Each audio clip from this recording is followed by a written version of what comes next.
Pero me avisas, ¿ya?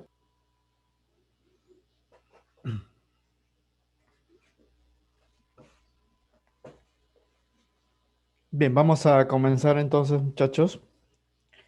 En primer lugar, y como siempre, ¿no? Muy buenas tardes. Espero pues que se encuentren todos bien y por su casa todo es pues esté tranquilo, ¿no? Ya sabemos que cuando en nuestras casas todo va bien, podemos hacer pues las cosas de la mejor manera, ¿no? Hay que evitar los problemas. Ustedes como jóvenes también obedezcan pues a sus padres, ¿no? Y cumplan con con los deberes, ¿no? Que les corresponden, ¿no? Sin estar, pues, renegando, sin estar criticando, ¿no? Bien, la clase de hoy para nosotros, pues, corresponde a la tercera clase, pero la segunda clase, pues, oficial, de acuerdo, pues, al avance, ¿no? Que se ha elaborado. Recuerden que el primer tema que vimos fue introductorio, ¿no? De dos propiedades fundamentales de la materia, que eran, pues, eh, vimos la temperatura, ¿no? La temperatura y densidad. En la primera clase vimos pues el estudio de la materia en la parte uno y ahora pues vamos a ver la segunda parte, ¿no? Del estudio de la materia que involucra pues algunos conceptos adicionales que faltó tratar la semana pasada y vamos a reiterar también algunos conceptos pues que tratamos la semana pasada porque también se va a utilizar en la resolución pues de la práctica que ustedes pues ya tienen, ¿no? La domiciliaria también recuerdan que es la segunda, ¿no? En la primera pues hubo algunos problemas, ¿no? En cuanto pues a la calificación, pero ya se corrigieron y esta segunda ya está corregida completamente, ¿no? Ya está inclusive, ¿no? Publicado para su resolución. De esta clase también el PDF ya está publicado, ¿no? En el intranet para que ustedes lo descarguen y puedan pues hacer sus trabajos, ¿no? Tranquilamente. Bien, empezaremos entonces sin más esta segunda parte del estudio de la materia. Materia 2, ¿no? Así lo llamamos en el avance. En esta clase vamos a tratar nuevamente lo que son las propiedades de la materia, las transformaciones de la materia. Hemos visto, ¿no? Las propiedades tanto físicas y químicas de la materia, las propiedades intensivas y extensivas de la materia y también las transformaciones físicas y químicas, ¿no? Pero vamos a incluir una transformación más, ¿no? De la materia, que es pues los cambios nucleares, ¿no? O transformaciones nucleares o reacciones nucleares, ¿no? Que también pues está incluido en el prospecto de las Amargo, ¿no? O sea, los cambios usuales por la cual la materia pues se modifica, ¿no? Su apariencia y estructura son los cambios físicos y químicos, ¿no? Pero también pues hay cambios más complejos que vienen a ser los cambios o transformaciones nucleares que vamos a incluir acá. Y vamos a ver también pues un nuevo concepto aplicado a la química, ¿no? Que en realidad se ve pues en el campo de la física, que es la energía, ¿no? Vamos a hablar de la energía, su definición y su aplicación para los procesos químicos, ¿no? Ya hemos dicho, jóvenes, que la materia está en constante transformación, se transforma continuamente. Esa transformación o cambio puede ser físico-químico, pero el que sea, jóvenes, siempre está presente la energía, o sea, no hay cambio si no hay energía, ¿no? Y vamos a ver pues aquí algunas ecuaciones matemáticas para medir pues esos cambios, ¿no? La modificación, por ejemplo, el cambio de estado, qué pasa con la energía, ¿no? El cambio de la energía interna de un cuerpo, ¿no? Cómo se modifica esta energía, ¿no? Y en los procesos nucleares que hemos mencionado, ¿qué pasa, jóvenes, cuando una sustancia pues descompone su núcleo, ¿no? Libera energía, jóvenes, esto se llama energía atómica, energía nuclear, ¿no? Bien. Empezaremos entonces nuevamente, muchachos, reiterando lo que es la parte de propiedades de la materia. Esto lo hemos visto ya en la clase pasada, pero ahora vamos a indicar algunos detalles adicionales porque en la práctica, como les digo, que tienen, está pues incluido, ¿no? Estos conceptos. Propiedades de la materia. Bien, habíamos mencionado pues que una propiedad es una característica o cualidad que presenta un cuerpo que sirve pues para identificarlo y diferenciarlo, ¿no? Dicha cualidad lo manifiestan pues los cuerpos al interaccionar con otros, ¿no? Es decir, esa propiedad o esa característica no se da pues en un cuerpo solo, ¿no? Sino se da pues por contacto con otro, ¿no? Por decir, el caso del hierro, ¿no? Es una propiedad química del hierro, es que su oxidabilidad, o sea, se oxida, ¿no? Como todos los metales. Pero el hierro pues no se va a oxidar pues solito, ¿no? Se requiere a alguien que genere el proceso, que lo oxide. En este caso es un agente oxidante que viene a ser el oxígeno. Entonces esa propiedad de oxidabilidad se manifiesta por interacción pues con otro, ¿no? Es así. O sea, un cuerpo solo no puede manifestar estas características a menos que interactúe pues con otro, ¿no? Pero esas características vienen a ser, pues, o los otros dos denominamos propiedades, ¿no? Es un conjunto, ¿no? de características para cada cuerpo. Por ejemplo, si tenemos un material sólido, ¿no? Vemos pues que tiene un brillo característico este material sólido, ¿no? Cuando se deja en intemperie se oxida. Cuando aplicamos pues o lo conectamos a un circuito eléctrico, vemos que por él pasa la corriente eléctrica, o sea, es un conductor eléctrico. Si lo golpeamos, lo podemos laminar. Si lo estiramos, podemos formar hilos. Entonces, todo ese conjunto de características es propio de estos cuerpos sólidos llamados los metales. O sea, yo puedo afirmar, ¿no? Que conociendo esos detalles de ese objeto, de ese cuerpo, voy a decir, ese cuerpo es un metal, porque vamos a ver que otros tipos de cuerpos no tienen ese comportamiento, ¿no? Los metales, pues, se oxidan, los metales son buenos conductores de la electricidad, los metales, pues, se laminan con facilidad, eso se llama, pues, maleabilidad, y pueden formarse hilos con ellos, que se llama ductibilidad. Todas esas características se llaman propiedades, jóvenes, ¿ah? Propiedades, y son propias, pues, de cada sustancia o grupo de sustancias químicas, ¿no? Justamente cuando hablamos de propiedades de la materia, estamos hablando de esos detalles, ¿no? De esas características. Bien, estas cualidades van a ser, pues, de dos tipos, ¿no? En realidad de cuatro tipos, ¿no? Pero van a ser diferenciados uno de otro bajo dos criterios, ¿no? Aquí vamos a indicar los tipos, ¿no? Tipo uno, ¿no? Aquí, jóvenes, las propiedades lo vamos a diferenciar según el proceso para su determinación. O sea, cómo determinamos o cómo medimos la propiedad. Hay dos formas, jóvenes, de medir una propiedad. Uno, modificando la apariencia del objeto, ¿no? Y otros jóvenes modificando su estructura interna, ¿no? Modificando los componentes que lo constituyen. Por ejemplo, si tenemos un líquido y lo calentamos, vamos a ver que este líquido pues se va a evaporar y va a empezar a hervir, ¿no? Si nosotros colocamos un termómetro pues a ese líquido, podemos averiguar la propiedad a la cual este líquido hierve, ¿no? Que se llama temperatura de ebullición. En ese proceso logramos medir una propiedad, pero sin alterar pues la identidad del cuerpo. Quiere decir que primero tenemos un líquido formado pues por ciertas moléculas, al final vamos a tener el vapor de ese líquido, pero el líquido va a ser el mismo, ¿no? O sea, en el sentido que sus unidades estructurales no van a cambiar, van a ser las mismas, y se dice pues lo que se ha medido ahí es una propiedad física, ¿no? Otro, por ejemplo, ¿no? Si queremos saber pues, por decir, si este material se puede laminar con facilidad, ¿no? O sea, tenemos un material sólido, lo golpeamos, ¿no? Con un martillo para aplicar presión y observamos que sí, pues se puede laminar porque hay otros que se rompen, ¿no? Como el vidrio, por ejemplo, ustedes no lo pueden laminar, ¿no? O sea, al menos en frío no. Lo golpean y se fragmentan, ¿no? Pero los metales no, o sea, lo golpean y no se rompen, ¿no? Se forman láminas, ¿no? Esta propiedad entonces de laminado es una propiedad física también porque al inicio y al final del proceso el material sigue siendo el mismo, ¿no? Teníamos un metal y al final vamos a tener el mismo metal, ¿no? ¿Qué ha cambiado? Ha cambiado obviamente sus dimensiones, ¿no? Su forma ha cambiado, pero sigue siendo pues el mismo material. Entonces la determinación de esa propiedad por ese procedimiento nos indica que es una propiedad física. Por el contrario, ¿no? Algunas propiedades jóvenes que para medirlo hay que alterar pues el material inicial, transformarlo pues en otro, ¿no? Por ejemplo, si hemos dicho del hierro, ¿no? O sea, el hierro, queremos medir su oxidabilidad, ¿no? Si se oxida o no. ¿Qué hay que hacer? Hay que ponerle en contacto con el oxígeno, ¿no?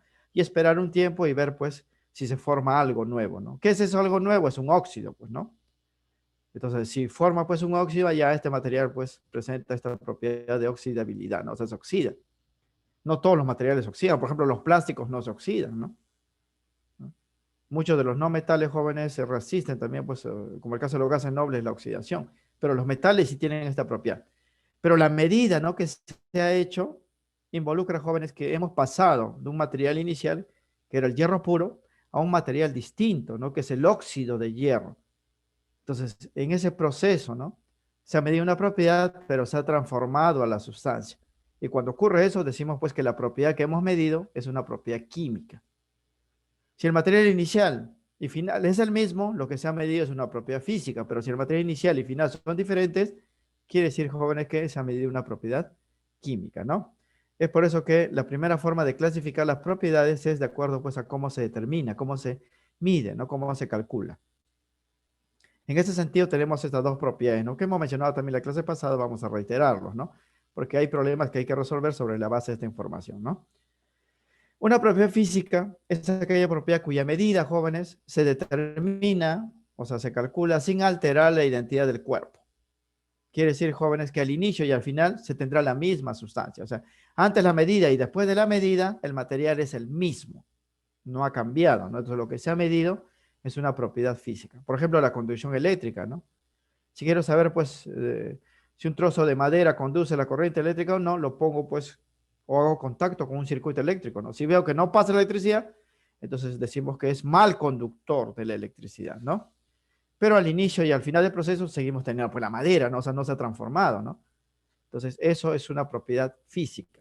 Temperatura de ebullición es la temperatura a la cual los líquidos hierven, o sea, pasan de la forma líquida a la forma de vapor, pero siguen siendo el mismo líquido, o sea, siguen siendo el mismo cuerpo, ¿no? Por ejemplo, si es agua líquida, tenemos pues al final agua en forma de vapor, pero sus unidades estructurales siguen siendo las mismas. Todos tienen fórmula H2O, ya sea en forma pues líquida o en forma de vapor.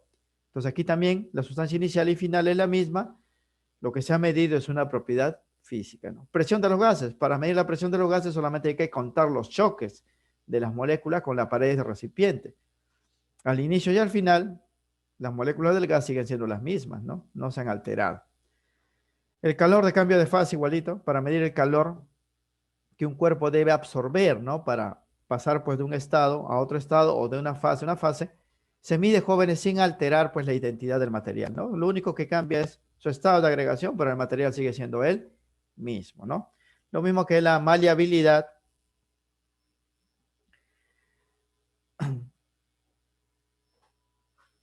Lo mismo, jóvenes, que la maleabilidad de los metales, que hemos dicho que es la facilidad con lo que los metales forman láminas, ¿no? O sea, lo único que hago es golpear al metal para estirarlo en forma pues de lámina, estirar su área o incrementar su área, pero para nada en este proceso he alterado pues la identidad, ¿no? El metal sigue siendo el mismo al inicio y al final. Entonces, cuando se mide una propiedad de esa manera, decimos que es una propiedad física. En cambio, jóvenes, las propiedades químicas son propiedades más complejas, ¿no? En su determinación. Su medida se determina alterando la identidad del cuerpo, ¿no?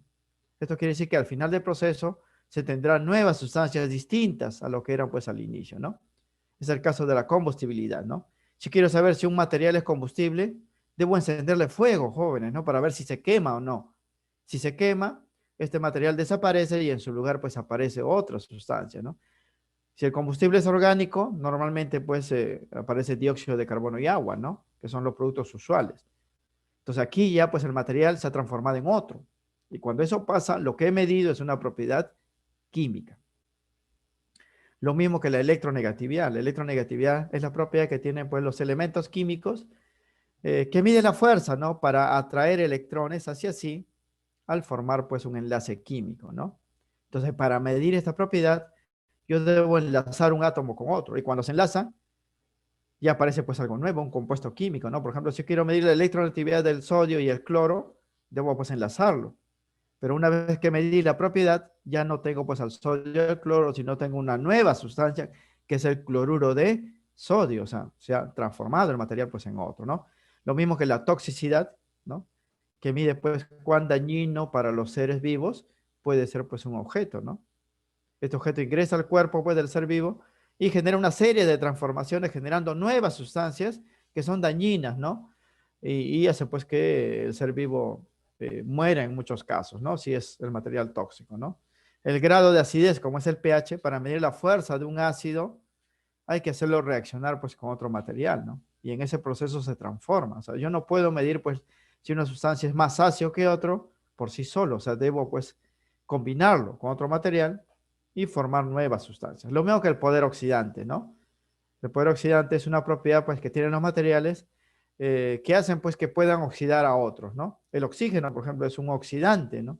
Él cuando hace contacto con diferentes materiales los oxida, pero en la oxidación aparecen nuevas sustancias, ¿no? Entonces, siempre que se mide una propiedad y como resultado de esa medida aparecen nuevas sustancias distintas a las iniciales, esa propiedad medida es química.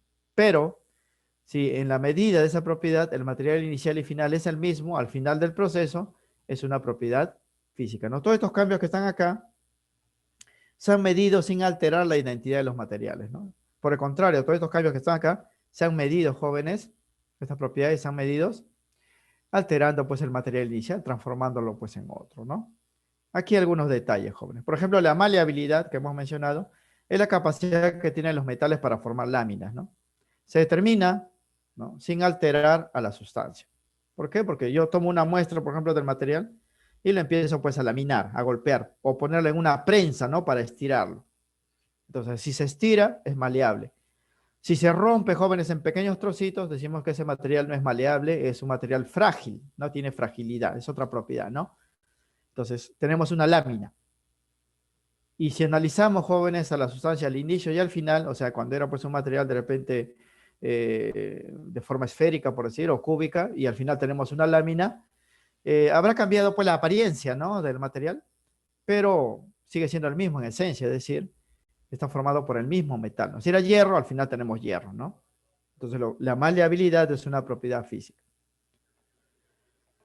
¿Por qué? Porque la medida de esta propiedad al inicio y al final no altera pues al material, ¿no? Es el mismo material. Mientras que la medida de la combustibilidad que hemos dicho acá, combustibilidad, requiere que el material inicial desarrolle una reacción de combustión. O sea, yo debo combustionar al material, donde al final del proceso se tendrán nuevas sustancias. Cuando aparece algo nuevo ya es una propiedad química, ¿eh? O sea, se está midiendo una propiedad química. Ojo, jóvenes, que hay una diferencia entre una propiedad y un cambio, ¿eh? El cambio se da para medir la propiedad, pero la propiedad es la cualidad que estamos midiendo, por si acaso. Por ejemplo, la temperatura de ebullición es una propiedad, ¿no? Es una propiedad que tienen los cuerpos que nos indica a qué temperatura estos cuerpos hierven, ¿no? Los líquidos hierven. Pero la ebullición solito no es una propiedad, la ebullición es un cambio de estado, ¿no? Esa es una transformación de líquido a sólido. Lo que estamos viendo aquí es la temperatura a la cual ocurre esa ebullición y la medida de esa cualidad es lo que se llama propiedad. Bien, esta es el primer o la primera forma de clasificar a las propiedades físicas y químicas. ¿Cómo se diferencian? Por el proceso para su determinación. ¿Cómo se determinan, no? La segunda forma de clasificar a las propiedades es según la dependencia del material analizado, ¿no? Si el valor de esta propiedad cambia si modificamos la cantidad del material analizado. Aquí vamos a tener también dos propiedades, las propiedades extensivas y las propiedades intensivas. Cuando una propiedad se llama extensiva, ¿no? Cuando su medida, jóvenes, cambia al modificar la cantidad de material analizado. Son propiedades aditivas. Aditivas significan, jóvenes, que la propiedad de un cuerpo grande, ¿no?, que va a manifestar va a ser igual a la suma de las propiedades de sus partes. Son propiedades aditivas, ¿no? Por ejemplo, el peso, ¿no? Si yo tengo un cuerpo, jóvenes, este cuerpo pesa, ¿por qué? Porque está formado por partículas componentes y el peso del todo es igual a la suma de los pesos pues, de sus componentes, ¿no? Eso es una propiedad extensiva. Lo mismo que el volumen, ¿no? El espacio que ocupa, ¿no? Si tengo, jóvenes, un líquido o un gas, ¿no? Si quiero conocer su volumen, esta propiedad, ese volumen del todo es igual pues a la suma de los volúmenes que ocupa cada componente que lo conforma, ¿no? Son propiedades pues aditivas, ¿no? Y esas medidas cambian, jóvenes, si yo también pues cambio la cantidad pues de material, ¿no? Por ejemplo, si yo quiero medir el peso de una roca mineral, ¿no? Esto me va a dar pues un valor, ¿no? Pero si de esa roca tomo una porción nada más para analizarlo, porque es muy grande, y vuelvo a medir su peso, el peso ya no va a ser pues el mismo, ¿no? ¿Por qué? Porque el peso pues toma un valor para el cuerpo grande y un valor para el cuerpo pequeño, ¿no? Entonces, si los valores cambian al modificar la cantidad de material analizado, eso es una propiedad extensiva. Y así también está la inercia, ¿no? La inercia que es la oposición que manifiesta un cuerpo a su estado de reposo, ¿no? ¿No? Por ejemplo, si ustedes tienen una roca, va a presentar mayor inercia si ustedes lo quieren mover, ¿no? Si tiene pues mayor tamaño, ¿no? O sea, está en mayor cantidad. Y tiene menor inercia si está pues en menor cantidad, ¿no? Entonces depende de la cantidad de material analizado. Lo mismo que la presión de los gases. La presión de los gases tiene que ver con los choques moleculares, ¿no? Entonces, mientras más moléculas haya, más presión pues habrá, ¿no? Significa que si tenemos una cantidad mucho mayor de gas, la presión aumenta. Si tenemos poco gas, la presión disminuye, ¿no? O sea, es una propiedad que depende de la cantidad de material analizado. Y lo mismo que la energía interna, ¿no? La energía interna de los cuerpos se debe, jóvenes, pues al movimiento de las moléculas, ¿no? Entonces, más moléculas, más energía, ¿no? O sea, los cuerpos pequeños tienen pocas moléculas, poca energía, los cuerpos grandes tienen pues más moléculas, más energía. Estas propiedades, entonces, su medida depende, jóvenes, de la cantidad de material analizado. Y la medida total es la suma de la medida de las partes, ¿no? Por el contrario, una propiedad es intensiva cuando su medida es constante y no depende, jóvenes, de la cantidad de material analizado. Significa que una vez que ustedes realizaron la medida, tomen cualquier porción de la muestra, jóvenes, sea grande o pequeña, la medida siempre va a ser la misma. No son aditivas, ¿eh? Por ejemplo, la densidad. La densidad del agua, jóvenes, es 1 gramo por mililitro. Eso lo hemos visto pues, en la clase introductoria, ¿no? Ustedes miden esta densidad para el agua y no interesa, jóvenes, la muestra que tengan de agua, siempre que mida la densidad le va a salir 1, ¿no? No importa si la muestra es grande, si la muestra es pequeña o si es una gotita de agua, miden la densidad es 1, ¿no? Cuando la medida de la propiedad no cambia, es una propiedad intensiva. Lo mismo que el pH, ¿no? El pH de los ácidos y bases. El pH también del agua, ¿no? El pH del agua es 7. Así tengan, jóvenes, 1 kilogramo de agua o una gota de agua, miden el pH y le va a salir siempre 7, ¿no? No significa, jóvenes, que si tengo una muestra de agua cuyo pH vale 7 y otra muestra de agua cuyo pH vale 7, cuando los reúna el pH va a ser 14. No es así, estas propiedades no son aditivas, ¿eh? Toman siempre el mismo valor, ¿no? Lo mismo que el color, olor y sabor. Por ejemplo, el metal cobre, ¿no? El cobre es un metal rojizo. El color es una propiedad, ¿no? Y es intensiva. ¿Por qué? Porque ese color es constante, ¿eh? No significa, jóvenes, que si ustedes tienen un alambre de cobre y lo parten a la mitad, ahora cada mitad va a ser menos rojo. No es así, ¿no? El color es el mismo. Se mantiene constante. Lo mismo que la ductibilidad, que es la facilidad para formar hilos, igual, ¿no? Así tenga un trozo grande de material o un trozo pequeño, igual se va a formar hilos. Claro que la extensión del hilo depende, va a ser distinto, ¿no? Pero la ductibilidad como propiedad se va a manifestar por igual en ambas porciones, ¿no? Y lo mismo que la presión de vapor, que es la presión que ejerce el vapor que abandona los líquidos, ¿no? Cuando un líquido se evapora, el vapor que sale ejerce una presión. Y esa presión también es constante, ¿no? No cambia, no depende de la cantidad de líquido, ¿no? Siempre es el mismo a una temperatura dada.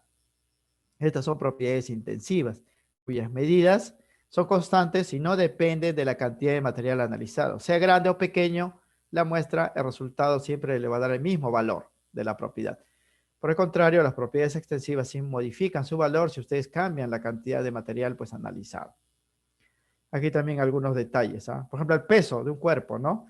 Resulta de la suma de los pesos de cada porción que lo conforma, ¿no? Si ustedes tienen, por ejemplo, un metal, ¿no? Que pesa, por decir, 500 newton, ¿no? Recuerden que el peso, jóvenes, es una fuerza, no se expresa en kilogramos, a kilogramos es para masa, ¿no? 500 newton, ¿no? Un trozo de un metal, ¿no? Y si ustedes, pues, ese trozo de metal lo dividen en 5 partes, ¿no? Cada porción que han dividido tiene un peso distinto, ¿no? No van a pesar lo mismo, ¿ah? Pero sí, la suma de los pesos de estas 5 partes le va a dar pues 500 newton, ¿no? Porque son propiedades aditivas, son propiedades extensivas, ¿no? Mientras que la presión de vapor, que hemos dicho, ¿no? Es una propiedad pues intensiva porque toma un valor fijo, ¿no? Para cualquier porción de la muestra. Es una propiedad intensiva.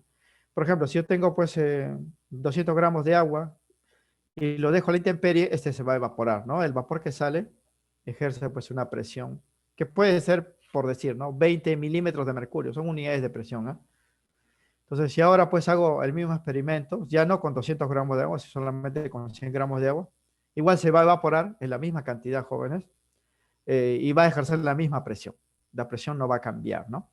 Es por eso, jóvenes, que como genera la misma cantidad de vapor, 200 gramos de agua se evaporan más lentamente que 100 gramos de agua, ¿no? 100 gramos de agua se evapora más rápido, ¿no? Pero la presión que ejerce el vapor es la misma, no cambia, ¿no? No cambia. Bien, entonces, dos tipos de propiedades. A física y química es de acuerdo, pues, a cómo se ha medido la propiedad. Si el material inicial, al inicio y al final mismo, lo que se ha medido es una propiedad física. Si se ha transformado en otra sustancia, es una propiedad química, ¿no? Segundo, aquí debe ser 2, aquí me faltó colocar, aquí he puesto solamente 1, ¿no? Aquí debe ser 2. Siempre se pasa estas cositas, jóvenes. 2 es según la dependencia del material analizado, dependencia de la cantidad de material analizado, ¿no?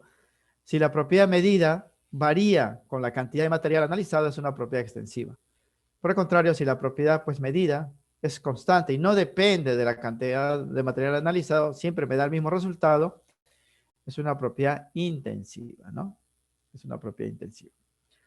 Bien, las propiedades físicas se pueden clasificar, jóvenes, como extensivas e intensivas, ¿no? O sea, una misma propiedad física yo lo puedo, de acuerdo ya a su medida, puedo pues clasificarlo como extensivo o intensivo. Por ejemplo, el peso es una propiedad física, ¿no? Porque ¿cómo determina el peso? Simplemente pues tomo la muestra y lo llevo a un aparato, ¿no? O utilizando pues la ecuación de Newton, fuerza es igual a masa por aceleración, ¿no? O sea, puedo calcular su masa y con eso el peso. La medida del peso es una propiedad física. ¿Por qué? Porque en esa medida no altero pues al objeto, ¿no? Pero aparte de ser una propiedad física, es una propiedad extensiva. Es una propiedad extensiva. Lo mismo que la densidad, ¿no? Para mí la densidad solamente debo ir la masa y el volumen del cuerpo, ¿no? Y hacer la división. En esa medida no he alterado pues el material inicial, sigue siendo el mismo. Entonces lo que he medido, la densidad es una propiedad física también, pero a la vez es intensiva, ¿no? Entonces una propiedad física puede ser intensiva o extensiva. En cambio, todas las propiedades químicas, jóvenes, son intensivas, ¿ah? Recuerden, no hay propiedad química que sea extensiva. Todas las propiedades químicas dan siempre el mismo valor, son intensivos, ¿no? Como el pH, por ejemplo, es una propiedad química, porque esto se mide, jóvenes, haciendo reaccionar un ácido con una base. Se forman nuevas sustancias. Pero es intensiva porque una vez que mido, pues el pH ya permanece constante, ya no cambia, ¿no? Bien, las propiedades intensivas, estas de acá, jóvenes, son propias de los materiales puros, ¿no? Se miden normalmente para los cuerpos puros. Por lo que estas son las más importantes, habíamos mencionado, aquí lo estamos recalcando, ¿no? Por lo que su determinación tiene mucha importancia en la identificación y análisis de la pureza, ¿no? O sea, si yo tengo, pues, un cuerpo puro, ¿no? Puedo garantizar que es puro, ¿no? Si sus propiedades intensivas toman valores fijos, ¿no? Propios, pues, del cuerpo, ¿no? Por ejemplo, el agua pura, ¿no? Tiene densidad 1. Si no es pura, jóvenes, su densidad no va a ser 1, ¿eh? Usted puede medir su densidad y le va a salir pues otro valor distinto a 1, ¿no? Entonces yo puedo asegurar que si su densidad no es 1, ese material, pues ese agua no es pura, ¿no? Tiene pues componentes impurezas, ¿no? Es así. Bien, aquí vamos a indicar, jóvenes, un cuadrito de propiedades de los materiales y cómo clasificarlos, ¿no? Como físicas químicas, extensivas o intensivas, ¿ah? Recuerden que las propiedades físicas pueden ser a la vez extensivas e intensivas, ¿no? Mientras que las propiedades químicas todas son intensivas. Bien, en este cuadro tenemos esto. Propiedades, aquí he colocado 1, 2, 3, 4, 5 propiedades, ¿no? Los detalles que representa cada propiedad y qué tipo de propiedades son. Ductibilidad, hemos hablado de la facilidad para formar hilos, ¿no? Es la misma para muestras pues grandes o pequeñas, ¿no? O sea, si un material es dúctil, así tengamos un poquito, tengamos bastante igual, se puede estirar y formar hilos, ¿no? Entonces, esta propiedad de acá, ductibilidad, es física. ¿Por qué? Porque cuando yo formo un hilo de un metal, por ejemplo, no estoy pues alterando al metal, sigue siendo el mismo, ¿no? Es física. Es intensiva, ¿por qué? Porque esa propiedad se va a manifestar de la misma manera, así tenga una pequeña cantidad o una cantidad pues grande del material, ¿no? Entonces, esta propiedad de ductibilidad es física por la forma como se ha medido, e intensiva porque su valor es constante. Masa y volumen. La masa, jóvenes, es la cantidad de materia. Y el volumen es el espacio ocupado, ¿no? Debido a que están formados por partículas, átomos y moléculas, ¿no? Ambas propiedades, la masa, varían con el tamaño de la muestra. Si la muestra es más grande, su masa va a ser mayor porque tiene más átomos, más moléculas, ¿no? Su volumen va a ser mayor porque tiene más átomos, más moléculas, más espacio ocupará. Pero para medir la masa y el volumen, solamente pues la masa lo mido con la balanza, el volumen lo mido con recipientes, ¿no? Entonces, estas dos propiedades son físicas. Pero como sus medidas cambian, son extensivas, ¿no? Son físicas y extensivas, ¿no? Porque la masa no es constante, depende, jóvenes, del tamaño de la muestra. El volumen, que es el espacio, no es constante, o sea, depende del tamaño de la muestra. Electronegatividad, que habíamos mencionado, que es la tendencia de los átomos para atraer electrones hacia sí al formar enlaces químicos, ¿no? Su medida es la misma para muestras grandes o pequeñas. Es una propiedad química e intensiva. Química, ¿por qué, jóvenes? Porque para formar un enlace, yo debo pues unir un átomo con otro, ¿no? Entonces, este átomo se va a transformar ahora en un compuesto. Se va a combinar y formar un compuesto, no es una propiedad química, va a aparecer algo nuevo. Y toda propiedad química, hemos dicho, es intensiva, porque la electronegatividad pues es la misma, ¿no? Es como el flúor. El flúor tiene, en la tabla periódica lo pueden ver, electronegatividad medida 4. Así tengamos, jóvenes, un gramito de flúor o 50 gramos de flúor, esa medida va a ser siempre la misma, ¿no? Va a presentar la misma tendencia a atraer electrones cuando forma pues enlaces químicos, ¿no? La energía interna y toda energía, jóvenes, que se mida en una cantidad, ¿no? Para un cambio, eh, de ahora en adelante ya pueden tomarlo de esta manera, son propiedades extensivas, siempre la energía en su cualquier variedad, ¿no? Electricidad, calor, radiación, toda pues energía son propiedades extensivas, ¿no? La energía interna es una propiedad molecular, por lo que varía con el tamaño de la muestra. Bueno, más moléculas, más energía tendrá pues el cuerpo, ¿no? Pues las cantidades de moléculas son distintas. Es una propiedad física extensiva, ¿no? La energía interna se mide también, jóvenes, con la temperatura, ¿no? O sea, solamente coloco un termómetro pues al cuerpo y puedo medir de forma aproximada su energía interna. Es una propiedad física, ¿por qué? Porque en ella no he alterado pues a los materiales, ¿no? Es extensiva porque la medida de la energía interna depende, jóvenes, de la cantidad de materia. El poder reductor es una propiedad química y toda propiedad química es intensiva, recuerden, ¿ah? ¿Qué es el poder reductor? Es la capacidad de las sustancias para reducir a otros, ¿no? Así como el poder oxidante es para oxidar, el poder reductor es una propiedad pues, que tienen los cuerpos eh, que se emplea para reducir a otros materiales. Estos jóvenes, esta definición se emplea en reacciones redox, ¿no? Deben saber eso, reacciones redox, que se va a ver en capítulos posteriores, ¿no? Y la reducción se manifiesta, jóvenes, cuando el material inicial pierde electrones. O sea, una sustancia es reductor cuando se oxida, ¿no? Por eso, cuando se estudia la reacción de redox, a veces eso confunde, ¿no? El agente reductor es la sustancia que se oxida, ¿no? Porque para que reduzca otro material, él debe oxidarse, debe perder electrones. Y si un material se oxida, obviamente, pues se va a transformar en otro, ¿no? Va a generar normalmente un óxido, ¿no? Entonces es una propiedad química, ¿no? Y es intensiva, jóvenes, porque esta propiedad es la misma, ¿no? O sea, igual se va a reducir, igual se va a oxidar el material, así tengamos poco o bastante material, ¿no? Por eso toda propiedad química, aquí hemos puesto rojito, es intensiva. Química es intensiva. En cambio, las propiedades físicas pueden ser intensivas o extensivas. ¿Cuántos son físicas y químicas? Cuando pues vemos cómo se ha medido, ¿no? Si se ha transformado el material en otro, es químico, como aquí, ¿no? Electronegatividad y poder reductor. ¿No? Aquí se ha formado compuestos, aquí se ha oxidado. Cuando es física, cuando el material original al inicio y al final es el mismo, ¿no? Aquí se forma hilos, pero el material es el mismo, ¿no? Aquí se mide la masa, que es la cantidad de materia, y el espacio que ocupa, el material es el mismo, ¿no? Aquí se mide, jóvenes, la energía interna, debido al movimiento molecular, el material pues es el mismo, ¿no? Siempre que el material no varía, es física. Es intensiva cuando la medida pues es constante, ¿no? Y es extensiva cuando la medida pues cambia, ¿no? Entonces recuerden eso, ¿no? Al momento de la medida. Bien, pasaremos ahora a las transformaciones de la materia. Hemos dicho que la materia, jóvenes, está en constante transformación. Y esas transformaciones ya la hemos citado, ¿no? Cuando hablamos de propiedades, hemos dicho que una propiedad se mide cuando hay un cambio, ¿no? Ese cambio puede ser, vamos a ver, físico o químico, ¿no? Pero aquí ya no hablamos de propiedad, hablamos del cambio que experimenta el cuerpo, ¿eh?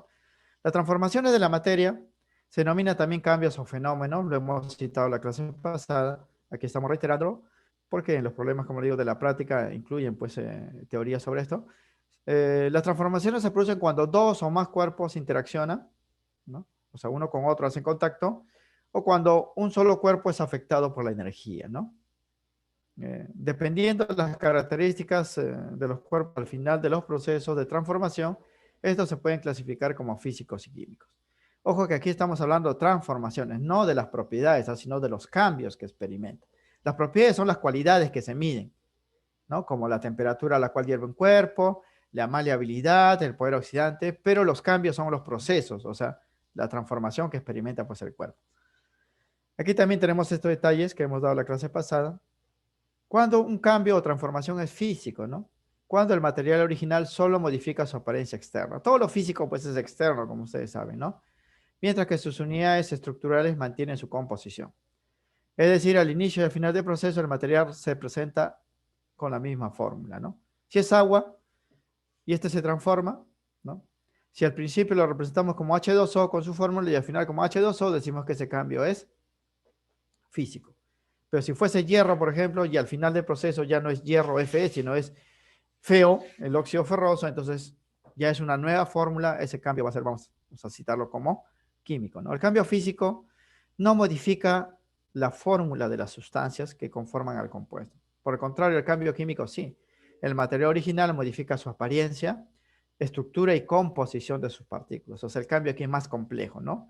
Se forman nuevas sustancias con propiedades y fórmulas diferentes a la sustancia inicial. Estos son los casos que hemos citado, hemos agregado dos más. Por ejemplo, cuando el azúcar se disuelve en agua, ni el azúcar ni el agua cambian, jóvenes, solamente se han dispersado, se han mezclado, ¿no? El azúcar y el agua en esta mezcla tienen las mismas fórmulas, ¿no? Por lo tanto, ese cambio que ha experimentado, que se llama disolución, es un cambio físico, ¿no? La fundición del plomo por altos voltajes, ¿no? Cuando el plomo metal se derrite, ¿no? Está cambiando de estado. Teníamos plomo, pues, sólido, luego plomo líquido, ¿no? Pero sigue siendo plomo. Se representa con el mismo, pues, símbolo, ¿no? Con la misma fórmula. Es un cambio físico. Fragmentación de una lámina de vidrio, ¿no? El vidrio, pues, está formado por unidades estructurales que son óxido de silicio, sílice, y cuando se rompe, pues, el vidrio, las porciones van a seguir, pues, con las mismas unidades, ¿no? No se ha formado nada nuevo, ¿no? Solamente se ha fragmentado en trozos más pequeños. Cambio físico. Formación de la nieve. La nieve se forma, jóvenes, cuando el vapor de agua de las nubes, H2O, se enfría muy rápido y se convierte en hielo, ¿no? Y cae, pues, en forma de nieve, ¿no? Pero lo que se ha formado, la nieve sigue siendo H2O, la apariencia nomás que ahora es sólido, ¿no? O sea, ha modificado su apariencia, pero las unidades son las mismas. Eso es un cambio físico. Licuación de los gases, que es la conversión de un gas a líquido. También es un cambio físico. ¿Por qué? Porque al inicio tenemos, pues, el cuerpo en forma gaseosa y al final vamos a tener el cuerpo en forma líquida, pero va a seguir siendo, pues, el mismo, ¿no? El mismo cuerpo. No se ha modificado en otro. Por el contrario, fíjense que estos cambios sí son más complejos porque aparecen nuevas sustancias. Por decir, la disolución de la sal de Andrews en agua. Hemos dicho que cuando ustedes agregan la sal de Andrews en agua aparece un gas. Ese gas no estaba ahí, no estaba dentro del sobre, ¿no? Apareció cuando hicieron contacto la sal con el agua. Entonces ahí se aparece una nueva sustancia con una fórmula distinta, ¿no? Eso sí es un cambio químico. Oxidación del plomo. Aquí también. Primero teníamos plomo y oxígeno separado y cuando se oxida aparece, pues, un óxido, que ya es la combinación del plomo con el oxígeno. Tiene una fórmula distinta, ¿no? Combustión de una lámina de plástico. Igual el plástico, como es un material orgánico, normalmente los orgánicos están formados por el chon, como ustedes saben, ¿no? Carbono, hidrógeno, oxígeno, nitrógeno.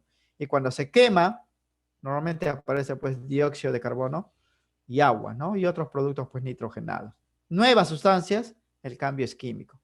Formación de la lluvia ácida, ¿no? La lluvia ácida quiere decir que cae, jóvenes, ácidos en forma de lluvia, ¿no? Pero esos ácidos, pues, no estaban, pues, en las nubes, ¿no? Ellos se han producido cuando gases contaminantes producidos por la actividad humana suben, pues, a la atmósfera y ahí se combina con el agua, forman ácidos líquidos que precipitan, ¿no? En forma de lluvia. Entonces partimos de sustancias contaminantes gaseosas que se transforman en otros objetos, ¿no? Y eso es un cambio químico. Blanqueo de la ropa con lejía, igual, ¿no? Los pigmentos naturales de los alimentos, por ejemplo, se deben, jóvenes, a que están constituidos por ciertas sustancias químicas, ¿no? Cuando ustedes agregan lejía, esas sustancias químicas se transforman, por eso pierden su color y se blanquean, ¿no? Se transforman en otras, ¿ah? Siempre que haya transformación en otras sustancias, el cambio va a ser químico. Recuerden ello, ¿ah? Lo que hay que saber aquí, jóvenes, que en la mayoría de los casos, cuando en los problemas le van a dar, jóvenes, para los cambios físicos, van a ser cambios de estado.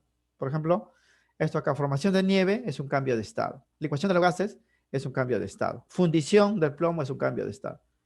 Casi todos los cambios que le van a dar a los problemas van a ser cambios de estado. Y todos los cambios de estado corresponden a cambios físicos, estados de agregación, cambios físicos, ¿no? ¿Por qué? Porque el material inicial y final es el mismo. Hemos visto los cambios de estado, ¿recuerdan? La fusión, cuando un sólido se convierte a líquido, ¿no? La vaporización, cuando el líquido se convierte en vapor, o la sublimación, cuando el sólido pasa directamente al vapor. sin pasar por el líquido, ¿no? Esos son cambios de estado por calentamiento, todos son físicos, ¿sabes? Porque el material inicial y final es el mismo, ¿no? O por enfriamiento, ¿no? Cuando tenemos el gas o vapor y este condensa o licúa, ¿no? Luego tenemos el líquido, cuando lo volvemos sólido, en la solidificación. O cuando tenemos el vapor y pasamos directamente pues a sólido, sin pasar por el líquido, en sublimación regresiva o sublimación inversa, ¿no? Esos cambios de estado también son físicos, ¿no? Porque el material inicial y final es el mismo, ¿no? Lo que sí hay que diferenciar, muchachos, es que una cosa es un cambio y otra cosa es una propiedad, ¿no? Aquí se está analizando solamente el cambio, no la propiedad medida en ese cambio, ¿no? Por ejemplo, la oxidación de plomo es el cambio, ¿no? La transformación. Pero la oxidabilidad del plomo es ya una propiedad, porque es una cualidad de los metales, ¿no? Es una cualidad pues, de los metales.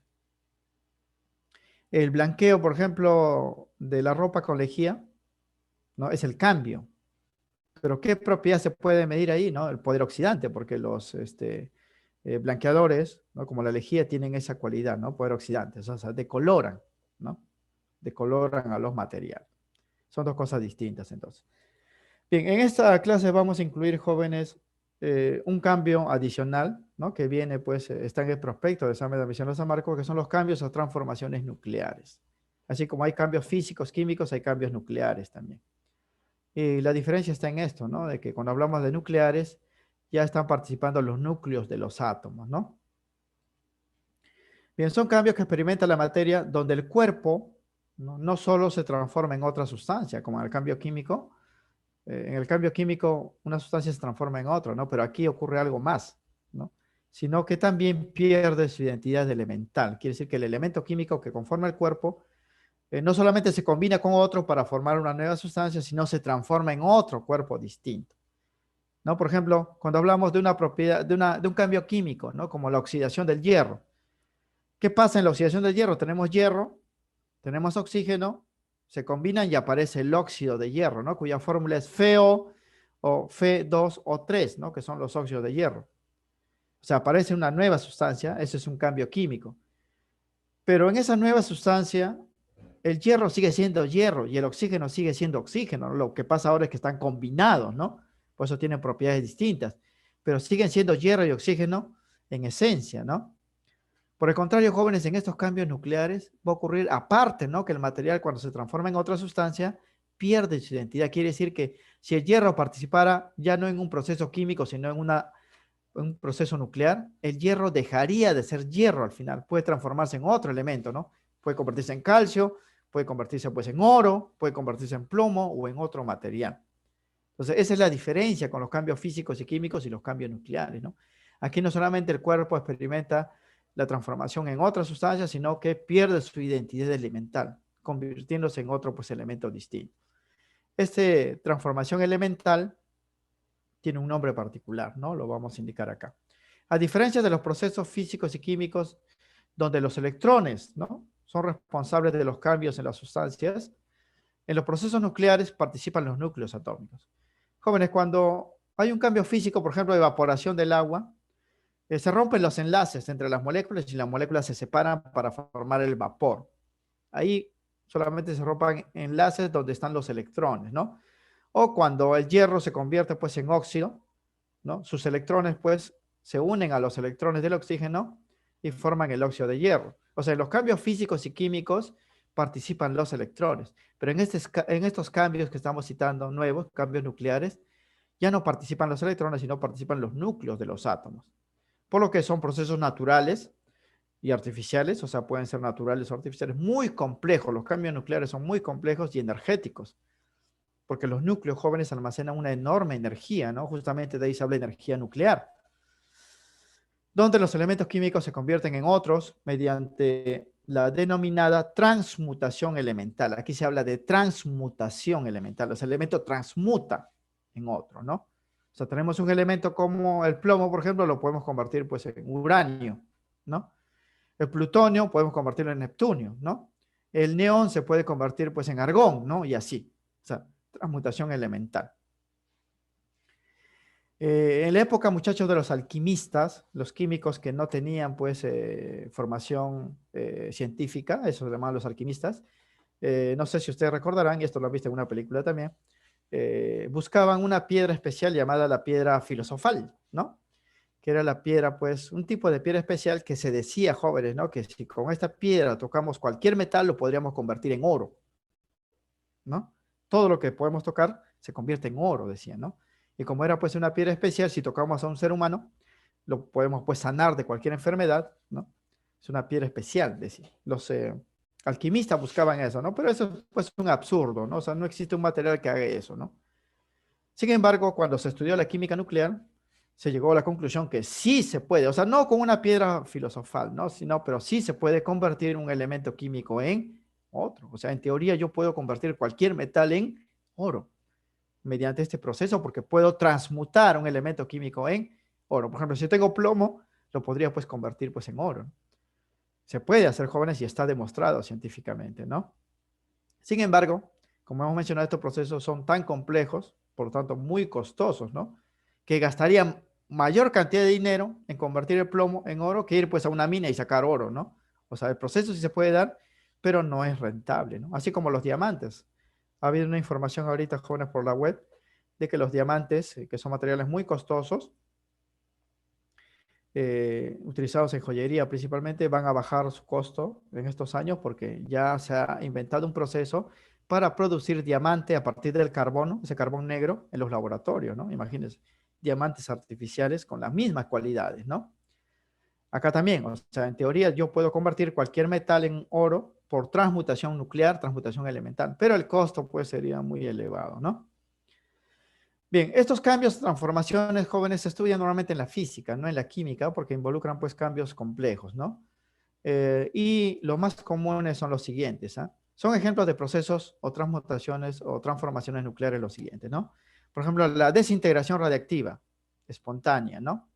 Cuando hablamos de los materiales radiactivos, estos materiales jóvenes sufren transformaciones nucleares y como consecuencia se convierten pues en otros elementos. Un elemento se convierte en otro, ¿no? Y esto pasa por emisión de partículas desde el núcleo de los átomos. Son procesos nucleares. Esto pasa, por ejemplo, con el carbono 14, que ustedes lo conocen en geografía, porque, perdón, en historia, ¿no? Cuando hablan de arqueología, para medir la antigüedad de los objetos, ¿verdad? Carbono 14 es un material radiactivo.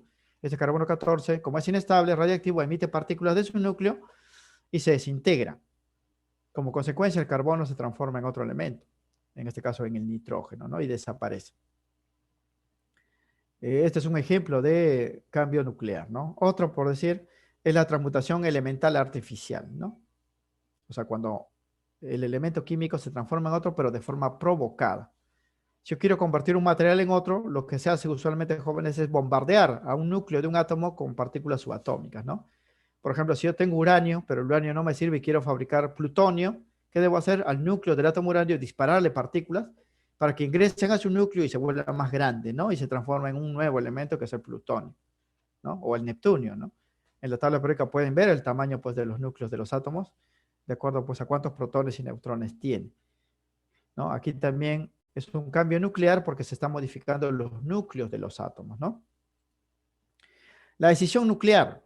Estos jóvenes también es parte de las transformaciones nucleares, que consiste en la ruptura de un núcleo pesado, o sea, vamos a tener un núcleo grande, y se le va a bombardear con neutrones, o sea, se le va a disparar neutrones a ese núcleo, y cuando ingresa el núcleo se rompe en dos fragmentos más pequeños, que son elementos distintos. Aquí también ocurre transmutación elemental.